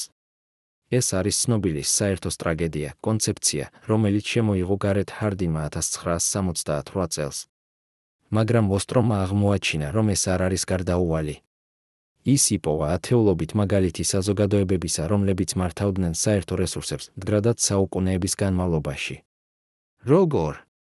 ისინი ქმნიდნენ ინსტიტუტებს, წესებს, ნორმებს, რომლებიც აკონტროლებდა რესურსების გამოყენებას და უზრუნველყოფდა სამართლიან განაწილებას. ეს ინსტიტუტები არ იყო დაწესებული ზემოდან, მთავრობის ან ელიტის მიერ. ისინი იყო შექმნილი ქვემოდან თავად მომხმარებლების მიერ, რომლებიც ესაუბრნენ ერთმანეთს, აწესებდნენ წესებს, აკონტროლებდნენ მათ შესრულებას. ისჯიდნენ დამრღვევებს. და ყველაზე მნიშვნელოვანი, ეს ინსტიტუტები იყო ადაპტირებადი. ისინი იცვლებოდნენ დროთა განმავლობაში, რეაგირებდნენ ახალ გამოწვევებზე, სწავლობდნენ შეცდომებისგან. ისინი არ იყო რიგიდული, დოგმატური სისტემები, არამედ ცოცხალი, ევოლუციური პროცესები. ოსტრომის კვლევა გვიჩვენებს, რომ ადამიანებს შეუძლიათ თანამშრომლობა, შეუძლიათ შექმნან მდგრადი სისტემები, შეუძლიათ თავიდან აიცილონ საერთოს ტრაგედია. მაგრამ ამისთვის საჭიროა კონკრეტული პირობები, ნათელი საზღვრები, ეფექტური მონიტორინგი, გრადირებული სანქციები, კონფლიქტების გადაწყვეტის მექანიზმები და ყველაზე მთავარი, ავტონომია, უფლება თავად შექმნან და შეცვალონ წესები. ახლა წარმოიდგინეთ, რომ ჩვენ გამოვიყენოთ ეს პრინციპები გლობალურ დონეზე. წარმოიდგინეთ, რომ მთელი ადამიანობა შექმნას ინსტიტუტებს გლობალური საერთო რესურსების მართვისთვის, ატმოსფეროს, ოკეანეების, ტყეების, ბიომრავალფეროვნების. ინსტიტუტებს, რომლებიც არ არის დაწესებული ზემოდან, არამედ შექმნილი ქვემოდან მილიარდობით ადამიანის მონაწილეობით. ეს ჟღერს უტოპიურად, არა? მაგრამ ჩვენ უკვე ვხედავთ ამის ნიშნებს. ინტერნეტი შექმნა ახალ სივრცეს გლობალური თანამშრომლობისთვის. ღია კოდის პროგრამული უზრუნველყოფა, ვიკიპედია, მეცნიერული თანამშრომლობა, სოციალური მოძრაობები, ყველა ეს არის მაგალითები იმისა, თუ როგორ შეუძლიათ ადამიანებს თანამშრომლობა გლობალურ მასშტაბით გარეშე ცენტრალიზებული კონტროლისა. მაგრამ აქ არის პრობლემა, ეს თანამშრომლობა ხდება ვირტუალურ სივრცეში, ინფორმაციის სფეროში. როდესაც საქმე ეხება ფიზიკურ რესურსებს, რეალურ ეკონომიკას, ჩვენ ჯერ კიდევ ვართ ჩაკეტილები ძველ სისტემებში, ეროვნულ სახელმწიფოებში, კორპორაციებში, იერარქიულ სტრუქტურებში. და ეს სტრუქტურები, როგორც ჩვენ ვნახეთ, მიდრეკილნი არიან ციკლური კოლაფსისკენ. რატომ? რადგან ისინი ოპტიმიზებულნი არიან მოკლევადიანი მოგებისთვის, არა გრძელვადიანი მდგრადობისთვის. ისინი წახალისებენ კონკურენციას, არა თანამშრომლობას. ისინი კონცენტრირებენ ძალაუფლებას ელიტაში, არა ანაწილებენ მას ფართოდ. მაგრამ რა მოხდება, თუ ჩვენ შევცვლით ამ სტრუქტურებს? რა მოხდება, თუ ჩვენ შევქმნით ახალ ინსტიტუტებს, რომლებიც ოპტიმიზებულნი არიან გრძელვადიანი მდგრადობისთვის, თანამშრომლობისთვის, განაწილებული ძალაუფლებისთვის? ეს არის ის, რასაც ზოგიერთი მეცნიერი უწოდებს დიდ გარდაქმნას. 1992 წელს გერმანელმა სოციოლოგმა კარლ პოლანიმ გამოაქვეყნა წიგნი „დიდი ტრანსფორმაცია“, სადაც აღწერა, თუ როგორ შეიცვალა ევროპული საზოგადოება მე-18-19 საუკუნეებში, როდესაც ბაზრის ეკონომიკამ ჩაანაცვლა ტრადიციული, ჩაშენებული ეკონომიკა. ეს ტრანსფორმაცია იყო ტრავმატული. ის გამოიწვია მასობრივი გაღარიბება, სოციალური დეზინტეგრაცია, პოლიტიკური კრიზისები. მაგრამ ის ასევე შექმნა ახალ შესაძლებლობებს, ინდუსტრიალიზაცია, ურბანიზაცია, ტექნოლოგიური პროგრესი, ეკონომიკური ზრდა. ახლა მე-21 საუკუნეში ჩვენ შეიძლება ვდგავართ კიდევ ერთი დიდი ტრანსფორმაციის წინაშე. ტრანსფორმაციისა, რომელიც შეცვლის არა მხოლოდ ეკონომიკას, არამედ ჩვენს ურთიერთობას ტექნოლოგიასთან, გარემოსთან, ერთმანეთთან. ეს ტრანსფორმაცია უკვე იწყება. ჩვენ ვხედავთ მის ნიშნებს ყველგან. განახლებადი ენერგია, რომელიც ხდება უფრო იაფი ვიდრე ნავთობი. ხელოვნური ინტელექტი, რომელიც ავტომატიზირებს სამუშაოს. ბიოტექნოლოგია, რომელიც ცვლის მედიცინას და სოფლის მეურნეობას. ბლოკჩეინი, რომელიც ქმნის ახალ ფორმებს ორგანიზაციისა და მმართველობისა. მაგრამ ეს ტექნოლოგიები თავისთავად არ გადაარჩენს ჩვენ. ისინი არის მხოლოდ ინსტრუმენტები. ის, რაც განსაზღვრავს ჩვენს მომავალს, არის არა ტექნოლოგია, არამედ ის, თუ როგორ ვიყენებთ ჩვენ მას. ვიყენებთ თუ არა ჩვენ მას იმავე ძველი მიზნებისთვის, კონკურენცია, დომინირება, მოკლევადიანი მოგება. თუ ვიყენებთ მას ახალი მიზნებისთვის, თანამშრომლობა, მდგრადობა, გრძელვადიანი კეთილდღეობა. აქ არის ის, სადაც ინდივიდუალური არჩევანი ხდება კოლექტიური ბედი. რადგან ყოველი ჩვენგანი ყოველდღიურად აკეთებს არჩევანს, რას ვყიდულობთ, რას ვჭამთ, როგორ მოგზაურობთ, როგორ მუშაობთ, როგორ ვუკავშირდებით ერთმანეთს. და ეს მილიარდობით პატარა არჩევანი ერთად აღებული ქმნის დიდ ნიმუშებს, რომლებიც განსაზღვრავს ჩვენი საზოგადოების მიმართულებას. მაგრამ აქ არის პარადოქსი, ინდივიდუალური არჩევანი არ არის მთლიანად თავისუფალი. ის ფორმირებულია სტრუქტურებით, ინსტიტუტებით, კულტურით, რომელშიც ჩვენ ვცხოვრობთ. თუ სტრუქტურებიც ახალისებენ მოხმარებას, ჩვენ მოვიხმართ. თუ ინსტიტუტებიც ახალისებენ კონკურენციას, ჩვენ ვიკონკურირებთ. თუ კულტურა აფასებს მატერიალურ წარმატებას, ჩვენ ვისწრაფვით მატერიალური წარმატებისკენ. მაშ ასე, რომ შევცვალოთ ინდივიდუალური არჩევანი, ჩვენ უნდა შევცვალოთ სტრუქტურები. და რომ შევცვალოთ სტრუქტურები, ჩვენ უნდა შევცვალოთ ის, თუ როგორ ვფიქრობთ ჩვენ ცივილიზაციის, პროგრესის, წარმატების შესახებ. 1992 წელს ბრაზილიელმა პედაგოგმა პაულო ფრეირემ გამოაქვეყნა წიგნი დაჩაგრულთა პედაგოგიკა, სადაც ამტკიცებდა, რომ განათლება არ უნდა იყოს მხოლოდ ინფორმაციის გადაცემა, არამედ კრიტიკული ცნობიერების განვითარება. უნარი დავინახოთ და შევცვალოთ სტრუქტურები, რომლებიც ფორმირებენ ჩვენს რეალობას. ეს არის ის, რაც ჩვენ გვჭირდება ახლა. კრიტიკული ცნობიერება იმის შესახებ, თუ როგორ მუშაობს ციკლები, რატომ მეორდებიან ისინი და რა შეგვიძლია გავაკეთოთ ჩვენ განსხვავებულად. არა მხოლოდ ინტელექტუალური გაგება, არამედ ღრმა, ვისცერალური გაცნობიერება იმისა, რომ ჩვენ ვართ ნაწილი რაღაც უფრო დიდისა, რომ ჩვენი არჩევანი მნიშვნელობა აქვს, რომ ჩვენ შეგვიძლია შევცვალოთ ისტორიის მიმართულება. მაგრამ როგორ ვაკეთებთ ამას პრაქტიკაში? როგორ ვცვლით ციკლს, რომელიც მეორდებოდა მილიონობით წლის განმავლობაში? პასუხი მოდის არა ერთი დიდი გადაწყვეტილებიდან, არამედ ათასობით პატარა ექსპერიმენტიდან. ექსპერიმენტებიდან ახალი ფორმებით ენერგიისა, საკვებისა, ტრანსპორტისა, საცხოვრებლისა. ექსპერიმენტებიდან ახალი ფორმებით ორგანიზაციისა, მმართველობისა, ეკონომიკისა. ექსპერიმენტებიდან ახალი ფორმებით განათლებისა, კულტურისა, ურთიერთობებისა. და ეს ექსპერიმენტები უკვე ხდება. მთელს მსოფლიოში ადამიანები ქმნიან ეკოსოფლებს, რომლებიც აწარმოებენ საკუთარ საკვებს და ენერგიას. ისინი ქმნიან კოოპერატივებს, რომლებიც ეკუთვნის მუშაკებს, არა ინვესტორებს. ისინი ქმნიან ღია კოდის პროექტებს, რომლებიც აზიარებენ ცოდნას თავისუფლად. ისინი ქმნიან სოციალურ მოძრაობებს, რომლებიც იბრძვიან კლიმატური სამართლიანობისთვის, ეკონომიკური თანასწორობისთვის, სოციალური ჩართულობისთვის. ეს ექსპერიმენტები არის პატარა, ფრაგმენტული, ხშირად მარგინალური. მაგრამ ისინი არის თესლები ახალი ცივილიზაციისა, რომელიც შეიძლება იყოს განსხვავებული ყველა იმისგან, რაც იყო ადრე. 1995 წელს ამერიკელმა ფიზიკოსმა ფრიტიოფ კაპრამ გამოაქვეყნა წიგნი ცხოვრების ქსელი, სადაც აღწერა, თუ როგორ მუშაობს ცოცხალი სისტემები. კაპრა ამტკიცებდა, რომ ცხოვრება არ არის იერარქია, არამედ ქსელი, სადაც ყოველი ელემენტი დაკავშირებულია ყველა სხვასთან. და ყველაზე წარმატებული სისტემები არის არა ის, რომლებიც ყველაზე კონკურენტუნარიანია, არამედ ის, რომლებიც ყველაზე კოოპერატიულია, ყველაზე ადაპტირებადია, ყველაზე მრავალფეროვანია. ეს არის მოდელი, რომელიც ჩვენ შეგვიძლია გამოვიყენოთ ახალი ცივილიზაციისთვის. არა იერარქია, არამედ ქსელი. არა კონკურენცია, არამედ კოოპერაცია. არა ერთგვაროვნება, არამედ მრავალფეროვნება. არა რიგიდულობა, არამედ ადაპტირებადობა.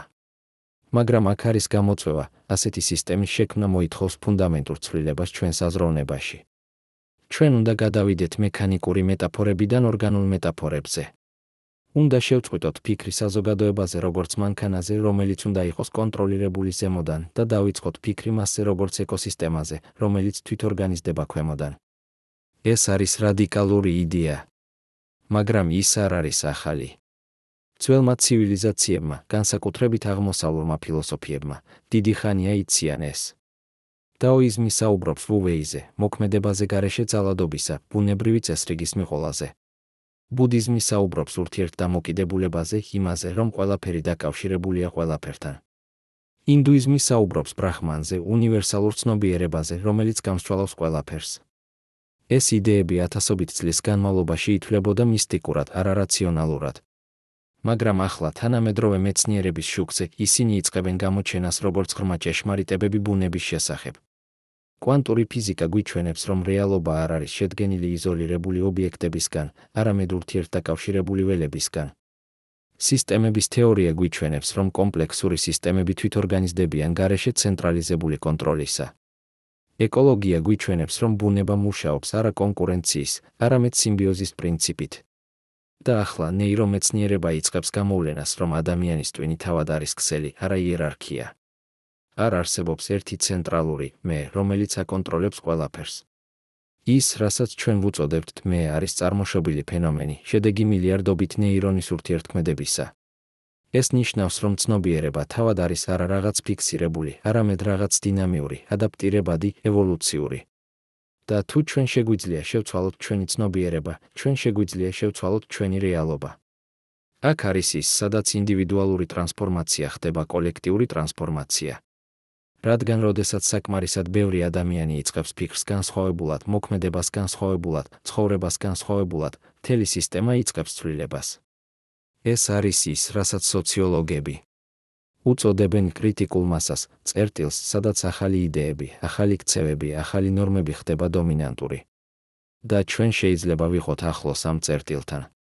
1998 წელს ამერიკელმა სოციოლოგმა პოლ რეიმ გამოაქვეყნა კვლევა კულტურული კრეატივების შესახებ, ჯგუფისა, რომელიც მოიცავს დაახლოებით 30% ამერიკელებისა და ევროპელებისა და რომელიც იზიარებს ახალ ღირებულებებს, ეკოლოგიური მდგრადობა, სოციალური სამართლიანობა, პირადი ზრდას სულიერი განვითარება.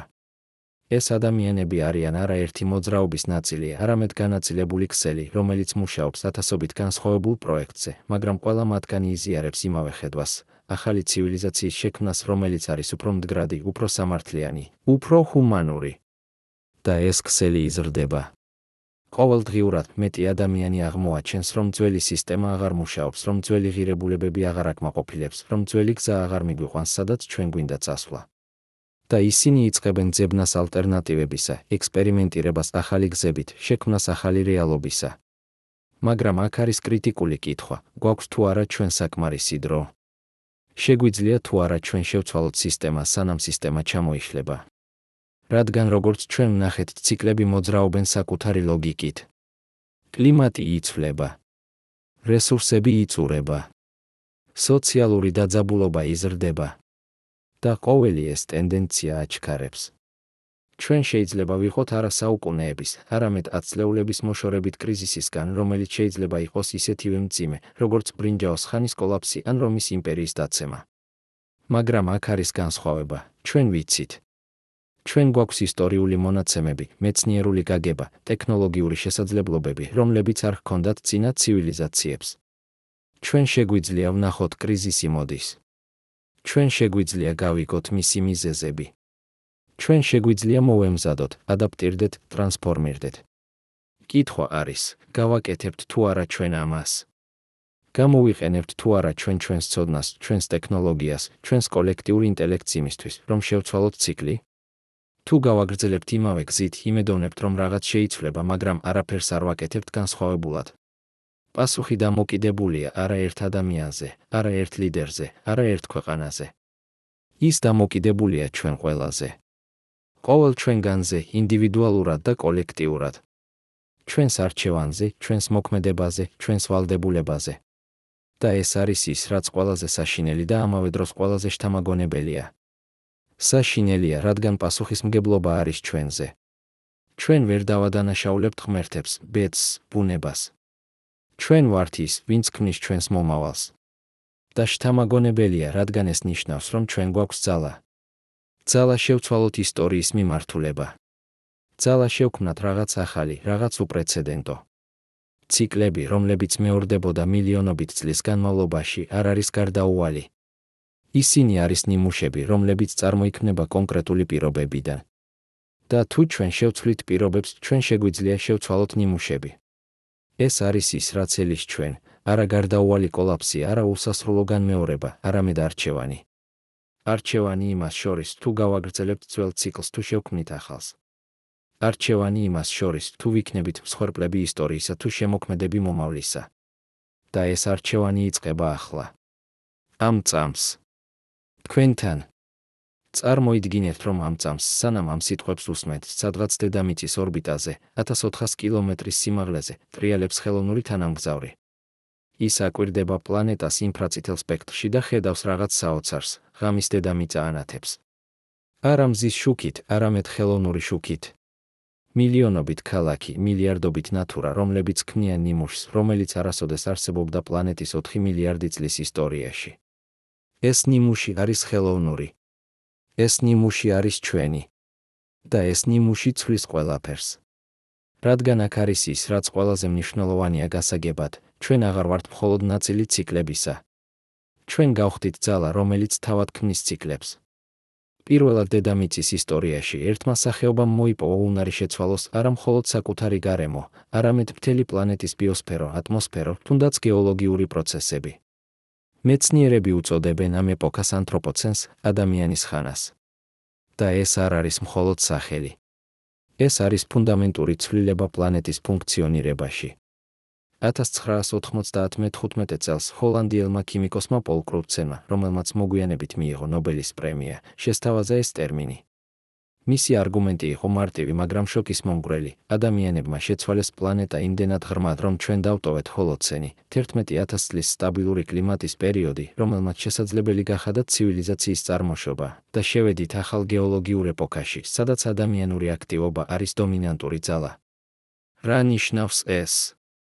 ეს ნიშნავს, რომ ჩვენ აღარ ვართ მხოლოდ მსხვერპლები კოსმიური ციკლებისა, კლიმატური ცვლილებებისა, გეოლოგიური კატასტროფებისა. ჩვენ გავხდით თანაავტორები დედამიწის ისტორიისა. და ეს მოაქვს როგორც უზარმაზარ ძალას, ასევე უზარმაზარ პასუხისმგებლობას. მოდით გავიხედოთ კონკრეტულ რიცხვებზე, რადგან რიცხვები არ ტყუიან. ბოლო 200 წელიწადში ინდუსტრიული რევოლუციის დაწყებიდან ადამიანობამ გამოაგდო ატმოსფეროში 2 ტრილიონი ტონა ნახშირორჟანგი. ეს არის უფრო მეტი, ვიდრე ყველა ვულკანმა გამოაგდო ბოლო მილიონი წლის განმავლობაში. შედეგად ატმოსფეროში ნახშირორჟანგის კონცენტრაცია გაიზარდა 290-დან 430 ნაწილამდე მილიონზე. ეს არის დონე, რომელიც არ არსებობდა ბოლო 3 მილიონი წლის განმავლობაში. ბოლო 100 წელიწადში გლობალური ტემპერატურა გაიზარდა 1 გრადუსი ცელსიუსით. ეს ჟღერს მცირედ, მაგრამ ეს არის უფრო სწრაფი ცვლილება, ვიდრე ნებისმიერი ბუნებრივი კლიმატური ციკლი ბოლო 10,000 წლის განმავლობაში. და ეს ცვლილება აჩქარებს. ბოლო 50 წელი იყო ყველაზე თბილი ბოლო 2000 წლის განმავლობაში. ბოლო 50 წელიწადში ჩვენ დავკარგეთ 70% ველური ცხოველების პოპულაციებისა. ჩვენ გავანადგურეთ ტყეების ნახევარი. ჩვენ დავაბინძურეთ ოკეანეები პლასტიკით, ქიმიკატებით, რადიოაქტიური ნარჩენებით. ჩვენ შევცვალეთ ნიადაგის შემადგენლობა, წყლის ციკლი, აზოტის ციკლი. ეს არის ძალა, რომელიც შედარებადია გეოლოგიურ ძალებთან. ჩვენ მოძრაობთ მეტ მიწას ყოველწლიურად, ვიდრე ყველა მდინარე მსოფლიოში ერთად. ჩვენ ვაწარმოებთ მეტ აზოტს სასუქებისთვის, ვიდრე ყველა ბუნებრივი პროცესი ერთად. ჩვენ ვიყენებთ ნახევარ პლანეტის ბიოპროდუქტიულობისა. და აქ არის ყველაზე საშინელი, ეს ყველაფერი მოხდა მხოლოდ ბოლო 50 წელიწადში. ერთი ადამიანის სიცოცხლის განმავლობაში. თუ თქვენ დაიბადეთ 1955 წელს, თქვენ ნახეთ უფრო მეტი ცვლილება პლანეტაზე, ვიდრე ყველა წინა თაობამ ბოლო 10,000 წლის განმავლობაში. ეს არის ექსპონენციალური ზრდა. და ექსპონენციალური ზრდა არ შეიძლება გაგრძელდეს სამუდამოდ. ის აღწევს ლიმიტს, წერტილს, სადაც სისტემა აღარ შეუძლია შეინარჩუნოს თავისი სტრუქტურა და იწყებს ტრანსფორმაციას. მეცნიერები უწოდებენ ამ წერტილს tipping point, გადატრიალების წერტილს. და ჩვენ შეიძლება ვიყოთ ძალიან ახლოს რამდენიმე ასეთ წერტილთან.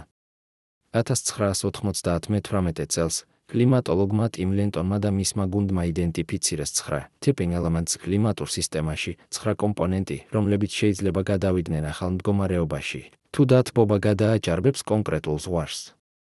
ეს ელემენტებია გრენლანდიის ყინულისფარი, რომლის დნობა გაზრდის ზღვის დონეს 7 მეტრით. დასავლეთ ანტარქტიდის ყინულისფარი, რომლის კოლაფსი გაზრდის დონეს კიდევ 3 მეტრით. ამაზონის ტყე, რომელიც შეიძლება გადაიქცეს სავანაში. ბორეალური ტყეები, რომლებიც შეიძლება დაიცვან და გამოაგდონ მილიარდობით ტონა ნახშირბადი. პერმაფროსტი, რომელიც დნება და ათავისუფლებს მეთანს, გაცილებით ძლიერ სათბურის აირს ვიდრე ნახშირორჟანგი. ყოველი ეს ელემენტი არის როგორც დომინოს ფიგურა. როდესაც ერთი ეცემა, ის შეიძლება გამოიწვიოს მეორის დაცემა, შემდეგ მესამისა და ასე შემდეგ. ეს არის კასკადური ეფექტი, რომელმაც შეიძლება გამოიწვიოს კონტროლგამოსული კლიმატური ცვლილება. და აქ არის ყველაზე საშინელი, ჩვენ არ ვიცით ზუსტად, სად არის ეს ზღურები. ჩვენ არ ვიცით, რამდენი დათბობა საჭიროა, რომ გადავიდეთ ეს წერტილები. ზოგიერთი მეცნიერი ფიქრობს, რომ ჩვენ უკვე გადავედით ზოგიერთ მათგანს. სხვები ფიქრობენ, რომ ჩვენ გვაქვს კიდევ დრო. მაგრამ ყველა თან ხდება ერთში, ჩვენ ვთამაშობთ რუსულ რულეტს პლანეტის მომავალთან. და ყოველი წელი, რომელსაც ჩვენ ვაგრძელებთ ემისიების ზრდას, ჩვენ ვზრდით რისკს კატასტროფისა. მაგრამ აქ არის პარადოქსი, რომელიც უნდა გავიგოთ, ეს კატასტროფა არ იქნება როგორც ასტეროიდის დაცემა ან სუპერვულკანური ამოფრქვევა. ეს არ იქნება ერთი დიდი მოვლენა, რომელიც მოხდება ერთ დღეს და შეცვლის ყველაფერს. ეს იქნება ნელი, თანდათანობითი, მაგრამ გარდაუვალი პროცესი, რომელიც გაგრძელდება ათწლეულების, შესაძლოა საუკუნეების განმავლობაში. წარმოიდგინეთ მომავალი, სადაც ზღვის დონე აიწია 2 მეტრით. ეს არ ჟღერს ბევრად, მაგრამ ეს ნიშნავს, რომ ასობით მილიონი ადამიანი, რომლებიც ცხოვრობენ სანაპირო ზონებში, იძულებულნი იქნებიან გადასახლდნენ. ეს ნიშნავს, რომ ათობით მეგაქალაქი, შანხაი, მუმბაი, დაკა, ლაგოსი, მაიამი, ნაწილობრივ ან მთლიანად დაიტბორება. წარმოიდგინეთ მომავალი, სადაც ტემპერატურა გაიზარდა 3 გრადუსით. ეს ნიშნავს, რომ ხმელთაშუა ზღვის რეგიონი, ახლო აღმოსავლეთი, ცენტრალური აზია გახდება თითქმის დაუსახლებელი ზაფხულის თვეებში, როდესაც ტემპერატურა აღწევს 50-58 გრადუსს. ეს ნიშნავს, რომ მილიარდობით ადამიანი იძულებულნი იქნებიან მიგრირება ჩრდილოეთისკენ. წარმოიდგინეთ მომავალი, სადაც ამაზონის ტყე გადაიქცა სავანაში. ეს ნიშნავს, რომ პლანეტა დაკარგავს თავის ფილტვებს სისტემას, რომელიც აწარმოებს 20% მსოფლიოს ჟანგბადისა და აბსორბირებს მილიარდობით ტონა ნახშირორჟანგს. ეს ნიშნავს, რომ კლიმატური ცვლილება კიდევ უფრო დააჩქარებს. ეს არ არის ფანტასტიკა. ეს არის სცენარები, რომლებსაც მეცნიერები თვლიან სავარაუდოდ, თუ ჩვენ გავაგრძელებთ მიმდინარე ტრაექტორიას. და ეს სცენარები არ არის დასასრული მსოფლიოსი. ადამიანობა გადარჩება. ცივილიზაცია გადარჩება. მაგრამ ის იქნება ძალიან განსხვავებული ცივილიზაცია, რომელიც ცხოვრობს მუდმივ კრიზისში, მუდმივ ადაპტაციაში, მუდმივ ბრძოლაში რესურსებისთვის. და აქ ჩვენ ვუბრუნდებით ციკლებს. რადგან ეს სცენარი, ეს მომავალი მუდმივი კრიზისისა, არის ზუსტად ის, რაც ხდებოდა წინა ცივილიზაციების დაცემის დროს. როდესაც კლიმატი იცვლებოდა, როდესაც რესურსები იწურებოდა, როდესაც მოსახლეობა იზრდებოდა, ცივილიზაციები შედიოდნენ ციკლში კონფლიქტისა, კოლაფსისა, რეგენერაციისა. მაგრამ აქ არის კრიტიკული განსხვავება. წინა ცივილიზაციების კოლაფსები იყო ლოკალური. როდესაც მაიას ცივილიზაცია ჩამოიშალა, ეს არ იმოქმედა ჩინეთზე. როდესაც რომის იმპერია დაეცა, ეს არ იმოქმედა ინდოეთზე. მაგრამ ახლა, პირველად ისტორიაში, ჩვენ გვაქვს გლობალური ცივილიზაცია. ჩვენ ყველა დაკავშირებულნი ვართ ერთმანეთთან ეკონომიკურად, ტექნოლოგიურად, ეკოლოგიურად. ეს ნიშნავს, რომ თუ ჩვენი ცივილიზაცია ჩამოიშლება, ეს იქნება გლობალური კოლაფსი. არ იქნება სხვა რეგიონები, რომლებიც შეინარჩუნებენ ცოდნას, ტექნოლოგიას, კულტურას. ყველაფერი დაიკარგება ერთდროულად. ან არა. რადგან აქ არის სადაც ჩვენ უნდა გავაცნობიეროთ რაღაც ფუნდამენტური ციკლები, რომლებსაც ჩვენ ვხედავთ ისტორიაში, არ არის ბუნების კანონები. ისინი არის ნიმუშები, რომლებიც წარმოიქმნება კონკრეტული პირობებიდან. და ჩვენ, პირველად ისტორიაში, გვაქვს უნარი შევცვალოთ ეს პირობები. მოდით ვიხოთ აბსოლუტურად ნათელი იმის შესახებ, რაზეც ვსაუბრობთ. არსებობს 2 ტიპის ციკლები. პირველი ტიპი არის ფიზიკური ციკლები, დედამიწის ბრუნვა, მზის აქტივობა, გალაქტიკური მოძრაობა, მილანკოვიჩის ციკლები. ეს ციკლები არის გარდაუვალი. ჩვენ ვერ შევცვლით მათ. ჩვენ ვერ შევაჩერებთ დედამიწის ბრუნვას ან მზის სისტემის მოძრაობას გალაქტიკაში. ეს ძალები არის ისეთი გიგანტური, რომ ადამიანური ტექნოლოგია, თუნდაც ყველაზე მოწინავე, არის უმნიშვნელო მათ წინაშე. მაგრამ მეორე ტიპი არის სოციალური ციკლები, ცივილიზაციების აყვავება და დაცემა, ეკონომიკური ციკლები, პოლიტიკური ციკლები.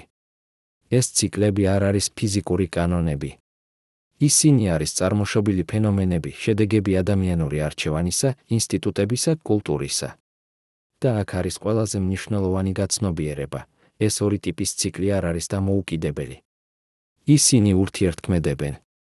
ფიზიკური ციკლები ქმნიან პირობებს, მაგრამ სოციალური ციკლები განსაზღვრავენ, თუ როგორ რეაგირებს საზოგადოება ამ პირობებზე. მაგალითად, გვალვა არის ფიზიკური მოვლენა. მაგრამ თუ გვალვა გამოიწვევს შიმშილს ომს, ცივილიზაციის კოლაფსს, ეს დამოკიდებულია სოციალურ ფაქტორებზე. თუ როგორ ინახავს საზოგადოება საკვებს, როგორ ანაწილებს რესურსებს, როგორ წყვეტს კონფლიქტებს, როგორ ადაპტირდება ახალ პირობებზე. ორი საზოგადოება, რომლებიც განიცდიან იმავე გვალვას, შეიძლება ჰქონდეთ სრულიად განსხვავებული შედეგები.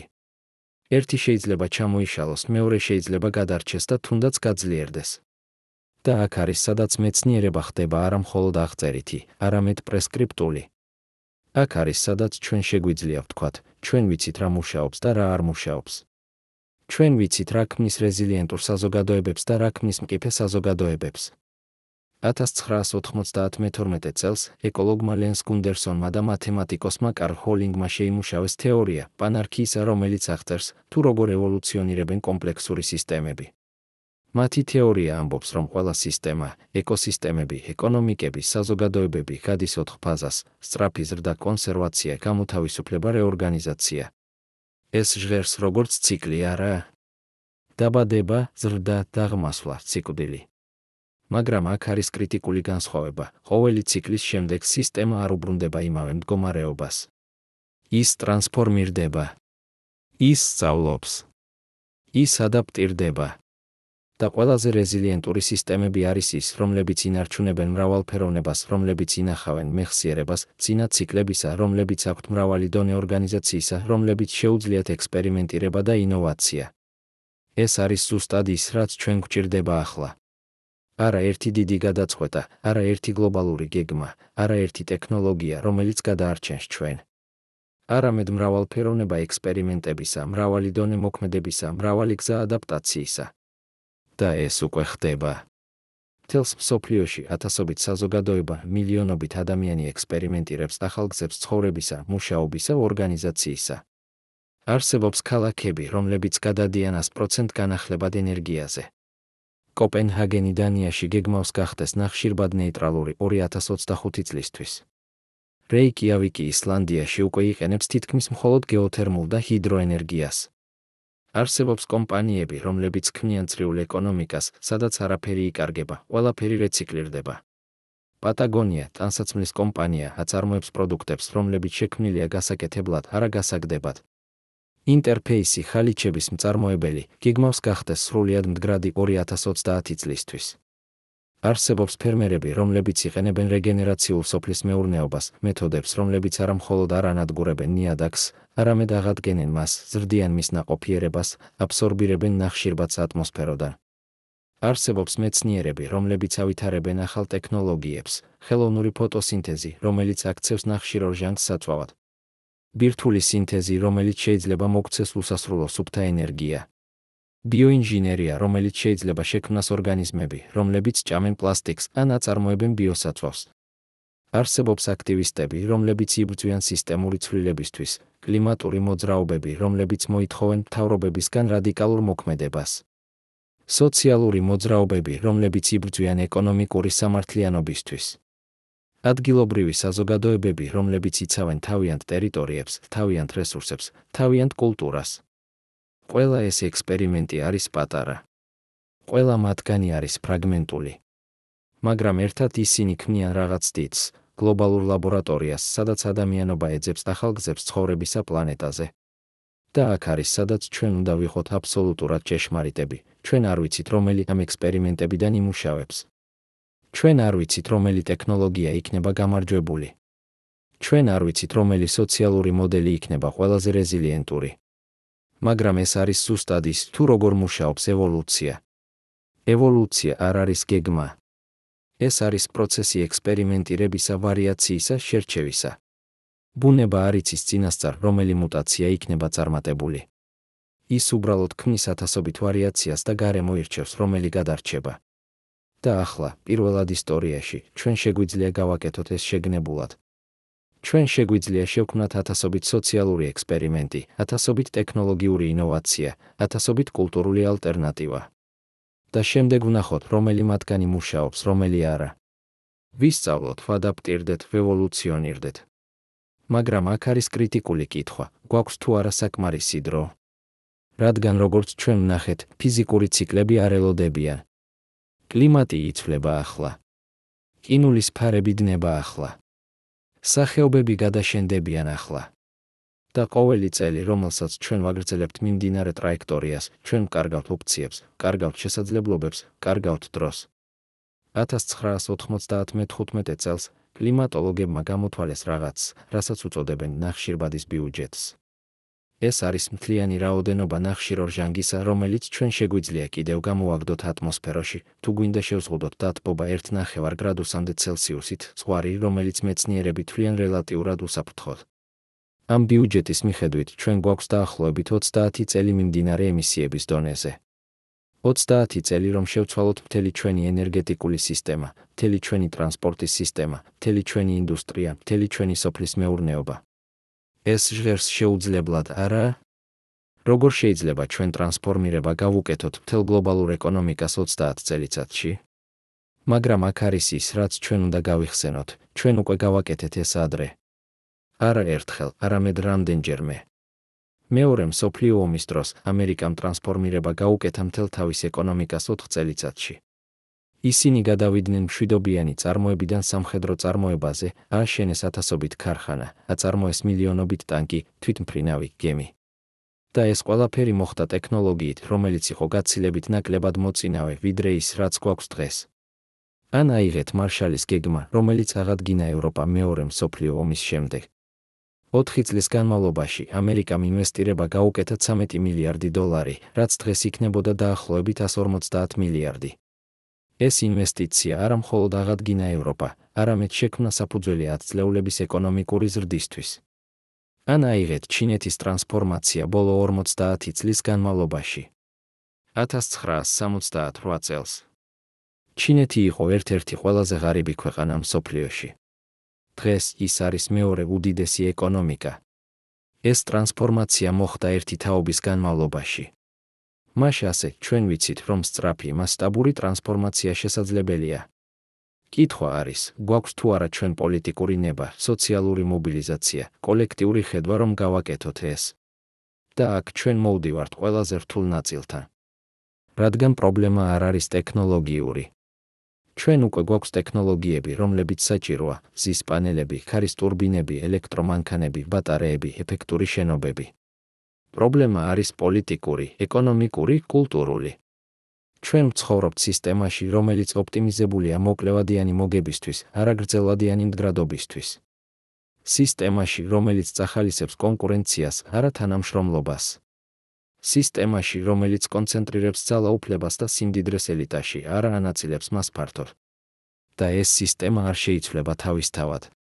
ის შეიცვლება მხოლოდ მაშინ, როდესაც საკმარისად ბევრი ადამიანი მოითხოვს ცვლილებას, როდესაც საკმარისად ბევრი ადამიანი მოქმედებს განსხვავებულად, როდესაც საკმარისად ბევრი ადამიანი ქმნის ალტერნატივებს. და აქ არის, სადაც ინდივიდუალური არჩევანი კვლავ ხდება კრიტიკული. არა იმიტომ, რომ ერთი ადამიანის არჩევანი შეცვლის სისტემას. არამედ იმიტომ, რომ მილიონობით ინდივიდუალური არჩევანი, ერთად აღებული, ქმნის სოციალურ მოძრაობას, ქმნის პოლიტიკურ ძალას, ქმნის კულტურულ ტრანსფორმაციას. ისტორია გვიჩვენებს, რომ დიდი ცვლილებები ყოველთვის იწყება პატარა ჯგუფებით, რომლებიც იზიარებენ ახალ ხედვას და მზად არიან იბრძოლონ მისთვის. მოძრაობა მონობის გაუქმებისთვის. მოძრაობა ქალთა უფლებებისთვის. მოძრაობა სამოქალაქო უფლებებისთვის. ყველა ეს მოძრაობა დაიწყო პატარა, მარგინალური, ხშირად დევნილი. მაგრამ ისინი გაიზარდნენ, გავრცელდნენ, საბოლოოდ შეცვალეს საზოგადოება. და ახლა ჩვენ ვხედავთ ახალ მოძრაობას, რომელიც შეიძლება იყოს ყველაზე მნიშვნელოვანი ისტორიაში, მოძრაობა პლანეტარული მდგრადობისთვის, სოციალური სამართლიანობისთვის, კოლექტიური გადარჩენისთვის. ეს მოძრაობა არ არის ერთი ორგანიზაცია. ეს არის ქსელი ათასობით ორგანიზაციისა, მილიონობით ადამიანისა, რომლებიც მუშაობენ ათასობით განსხვავებულ პროექტზე, მაგრამ ყველა მათგანი იზიარებს იმავე ძირითად გაგებას. ჩვენ ვართ ნაწილი ერთი პლანეტისა, ერთი ეკოსისტემისა, ერთი ადამიანობისა. და ჩვენი გადარჩენა დამოკიდებულია ჩვენს უნარზე თანამშრომლობისა, ადაპტაციისა, ტრანსფორმაციისა. ეს არის ახალი ცნობიერება, რომელიც იბადება. ცნობიერება, რომელიც ცილდება ეროვნულ საზღვრებს, კულტურულ განსხვავებებს, იდეოლოგიურ დაყოფებს. ცნობიერება, რომელიც აღიარებს, რომ ჩვენ ყველა ვართ ერთ გემზე და თუ გემი ჩაიძირება, ჩვენ ყველა ჩავიძირებით ერთად. და ეს ცნობიერება არ არის უტოპია. ეს არის პრაგმატული აუცილებლობა. ეს არის ერთადერთი გზა, რომ გადავრჩეთ და გავაგრძელოთ როგორც სახეობა, როგორც ცივილიზაცია. მაგრამ აქ არის ბოლო, ყველაზე მნიშვნელოვანი კითხვა: რა ხდება, თუ ჩვენ ვერ შევძლებთ? რა ხდება, თუ ჩვენ ვერ შევცვლით სისტემას საკმარისად სწრაფად? რა ხდება, თუ ჩვენ გადავლახავთ tipping points და შევალთ კონტროლგამოსულ კლიმატურ ცვლილებაში? პასუხი არის: ცივილიზაცია არ დასრულდება. მაგრამ ის ტრანსფორმირდება. ის შევა ახალ ციკლში კრიზისისა, ადაპტაციისა, რეორგანიზაციისა. და ამ ციკლის შედეგი დამოკიდებული იქნება იმაზე, თუ რამდენად მზად ვართ ჩვენ, რამდენად რეზილიენტურია ჩვენი სისტემები, რამდენად ძლიერია ჩვენი კოლექტიური ინტელექტი.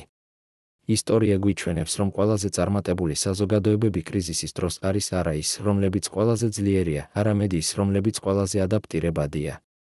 არა ის, რომლებიც აქვთ ყველაზე მეტი რესურსი, არამედ ის, რომლებიც ყველაზე ეფექტურად იყენებენ რესურსებს. არა ის, რომლებიც ყველაზე დიდია, არამედ ის, რომლებიც ყველაზე მრავალფეროვანია. და ეს არის ის, რაზეც ჩვენ უნდა ვიმუშაოთ ახლა, არა მხოლოდ ემისიების შემცირებაზე, არა მხოლოდ ტექნოლოგიურ ინოვაციაზე, არამედ სოციალურ რეზილიენტობაზე. შექმნაზე საზოგადოებებისა, რომლებიც შეუძლიათ გადარჩენა და აყვავება თუნდაც ყველაზე რთულ პირობებში. ეს ნიშნავს შექმნას ადგილობრივი საკვების სისტემებისა, რომლებიც არ არის დამოკიდებული გლობალურ მიწოდებაზე. შექმნას განაწილებული ენერგეტიკული სისტემებისა, რომლებიც არ არის დამოკიდებული ცენტრალიზებულ ქსელებზე. შექმნას სოციალური ქსელებისა, რომლებიც მხარს უჭერენ ერთმანეთს კრიზისის დროს. შექმნას კულტურისა, რომელიც აფასებს თანამშრომლობას, სოლიდარობას, ურთიერთდახმარებას. ეს არის ის, რაც ელის ჩვენ, არა ერთი დიდი გადაწყვეტა, არა ერთი გლობალური სისტემა, არამედ მრავალფეროვნება ადგილობრივი გადაწყვეტებისა, რომლებიც ერთად ქმნიან გლობალურ რეზილიენტობას. და ეს არის ის, რაც განასხვავებს ჩვენ წინა ცივილიზაციებისგან. ჩვენ გვაქვს ცოდნა. ჩვენ გვაქვს ტექნოლოგია. ჩვენ გვაქვს გლობალური კომუნიკაცია. ჩვენ შეგვიძლია ვისწავლოთ ერთმანეთისგან, ვაზიაროთ ინოვაციები, ვითანამშრომლოთ გლობალურ მასშტაბით. მაგრამ ყველაზე მთავარი, ჩვენ გვაქვს არჩევანი. არჩევანი იმას შორის, თუ გამოვიყენებთ ამ ცოდნას, ამ ტექნოლოგიას, ამ კომუნიკაციას იმისთვის, რომ შევქმნათ რაღაც ახალი, რაღაც უკეთესი. ან გავაგრძელებთ იმავე გზით, იმავე ციკლით, იმავე ბედით, რომელიც ჰქონდა ყველა ცივილიზაციას ჩვენამდე. ციკლები არსებობს. მაგრამ ისინი არ არის გარდაუვალი. ისინი არის გამოწვევა, შესაძლებლობა, მოწვევა. მოწვევა იმისთვის, რომ გავაცნობიეროთ ჩვენი ადგილი უფრო დიდ სურათში, ჩვენი პასუხისმგებლობა მომავალი თაობების წინაშე, ჩვენი ძალა შევცვალოთ ისტორიის მიმართულება. და ეს იწყება ახლა. ამ წამს. თქვენთან. ჩვენთან. ყველა ჩვენგანთან, რომლებიც ვირჩევთ არა უბრალოდ ვიყოთ მსხვერპლები ციკლებისა, არამედ შემოქმედები ახალი რეალობისა. წარმოიდგინეთ, რომ ამ წამს, სანამ ამ სიტყვებს უსმენთ, თქვენი ტვინი ამუშავებს ინფორმაციას, რომელიც შეიძლება შეცვალოს ყველაფერი. არა იმიტომ, რომ ეს ინფორმაცია არის ახალი, ადამიანები ათასობით წლის განმავლობაში აკვირდებოდნენ ციკლებს, ცდილობდნენ გაეგოთ ნიმუშები, ეძებდნენ მნიშვნელობას განმეორებაში. არამედ იმიტომ, რომ ახლა, პირველად ისტორიაში, ჩვენ ვდგავართ წერტილში, სადაც გაგება ხდება არჩევანად, სადაც ცოდნა ხდება პასუხისმგებლობად, სადაც ციკლის ცნობიერება ხდება შესაძლებლობად მისი ტრანსფორმაციისა. მაგრამ რომ ვიმსჯელოთ ამ ტრანსფორმაციაზე, ჩვენ უნდა დავსვათ უფრო ღრმა კითხვა, რომელიც სცილდება მეცნიერებას და შედის ფილოსოფიაში, რატომ არსებობს საერთოდ ციკლები? რა არის ის ფუნდამენტური პრინციპი, რომელიც ქმნის განმეორებას ყველა დონეზე, ატომებიდან გალაქტიკებამდე, უჯრედებიდან ცივილიზაციებამდე? პასუხი მოდის არა ერთი დისციპლინიდან, არამედ კონვერგენციიდან მრავალი: ფიზიკა, ბიოლოგია, მათემატიკა, ფილოსოფია. და ყველა ისინი მიუთითებენ ერთსა და იმავეზე: ციკლები არის არა შემთხვევითობა, არამედ ფუნდამენტური თვისება რეალობისა.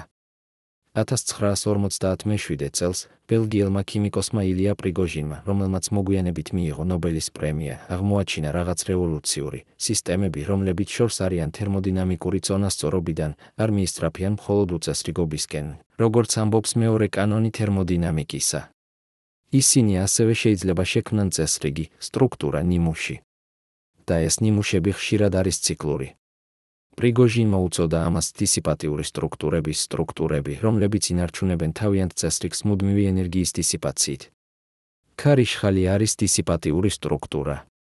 ცოცხალი უჯრედი არის დისიპატიური სტრუქტურა. და ცივილიზაცია. ცივილიზაცია ასევე არის დისიპატიური სტრუქტურა, რომელიც ინარჩუნებს თავის კომპლექსურობას მუდმივი ენერგიის მოხმარებით. მაგრამ აქ არის ყველაზე საოცარი, ეს სტრუქტურები არ არის სტატიკური. ისინი ევოლუციონირებენ, ტრანსფორმირდებიან, გადიან ფაზებს.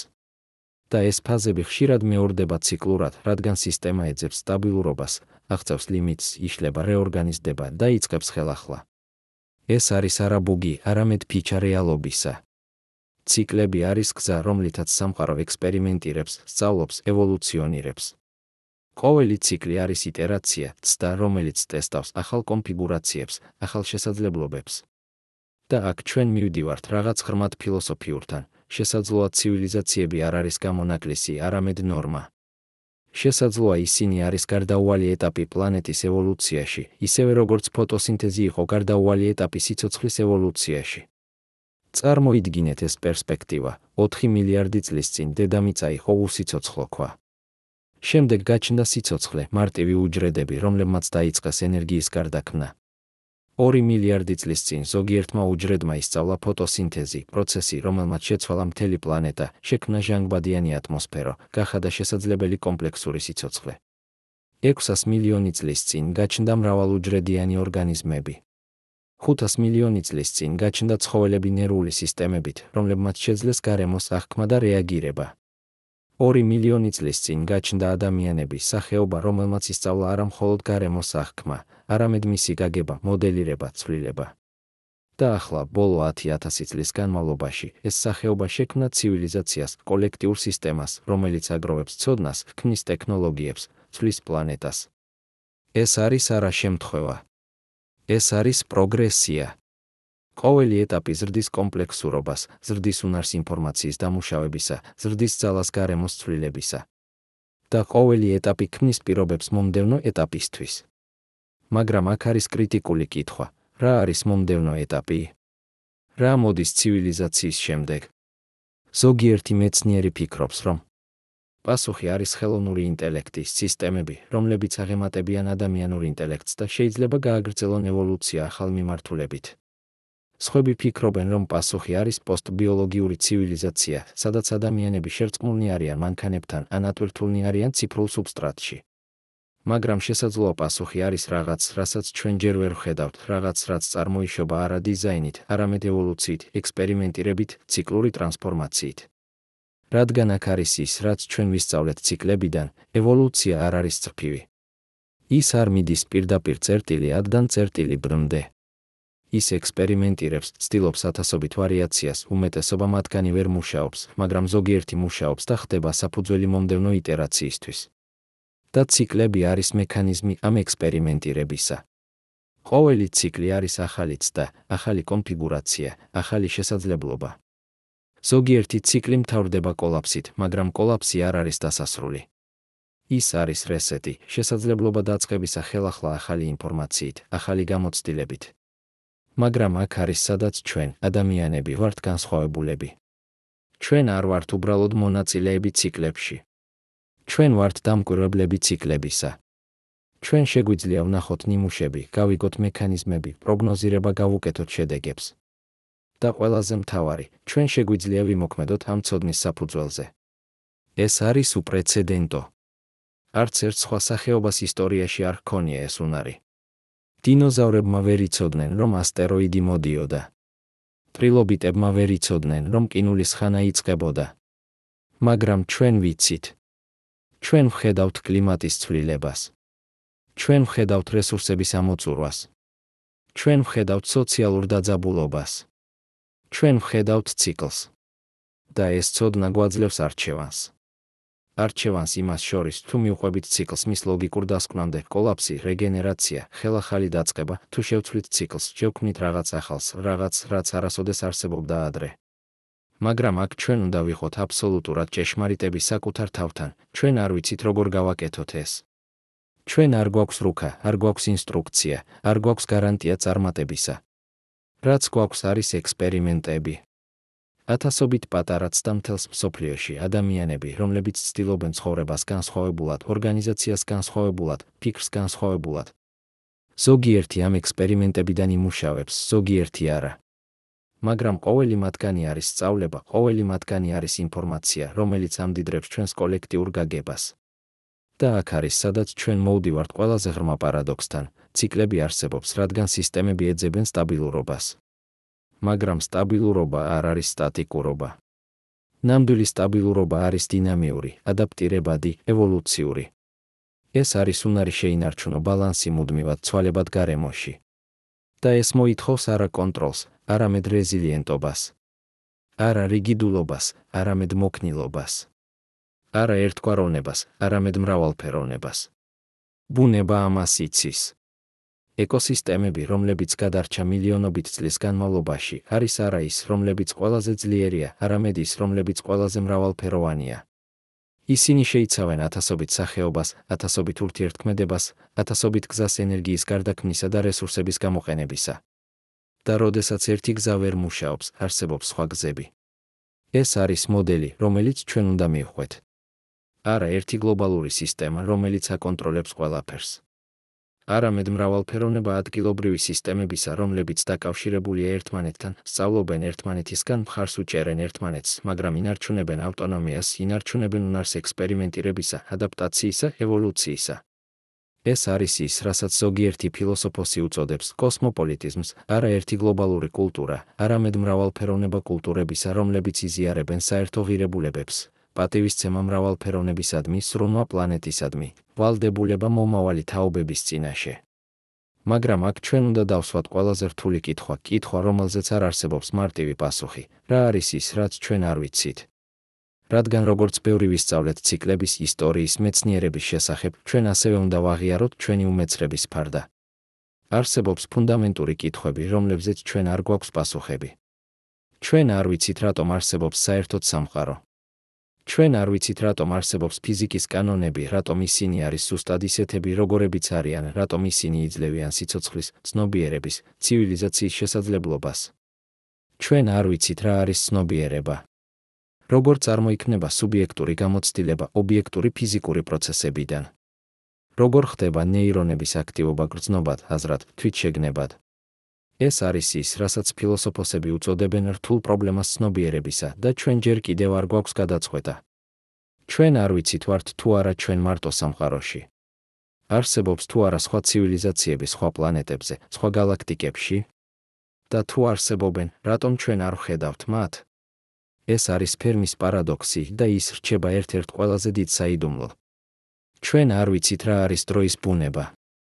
არის თუ არა დრო ფუნდამენტური თვისება რეალობისა, თუ ის არის წარმოშობილი ფენომენი.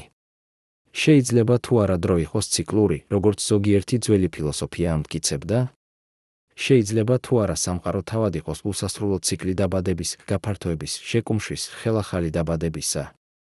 ჩვენ არ ვიცით რა არის მუქი მატერია და მუქი ენერგია, რომლებიც შეადგენენ 95% სამყაროსა. ჩვენ ვხედავთ მათ გავლენას, მაგრამ ვერ ვხედავთ თავად მათ.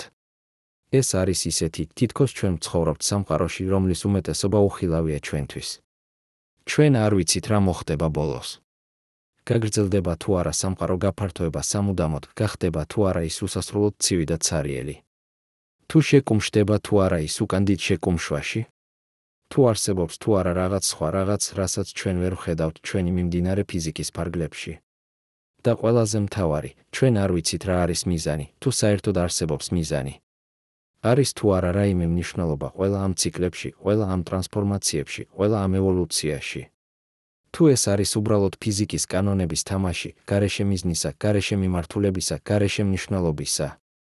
ეს კითხვები რჩება ღია. და შესაძლოა ისინი ყოველთვის დარჩება ღია.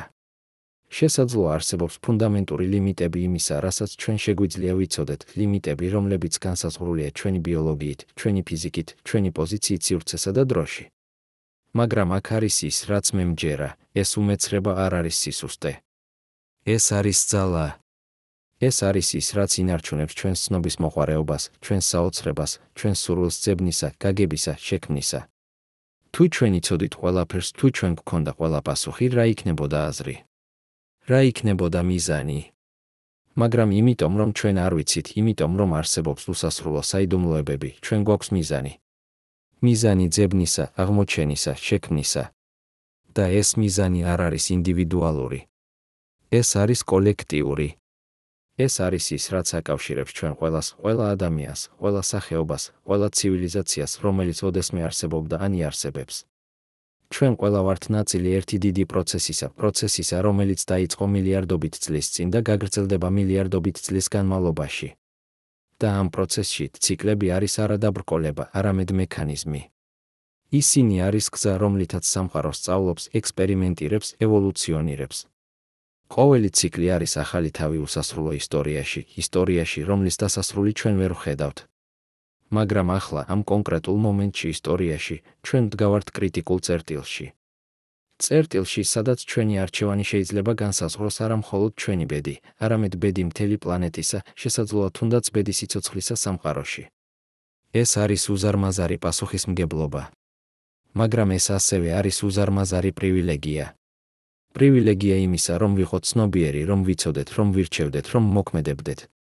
და აქ ჩვენ ვუბრუნდებით იმას, საიდანაც დავიწყეთ, თქვენ. ამ წამს. ამ არჩევანს. გახსოვთ, როგორ დავიწყეთ?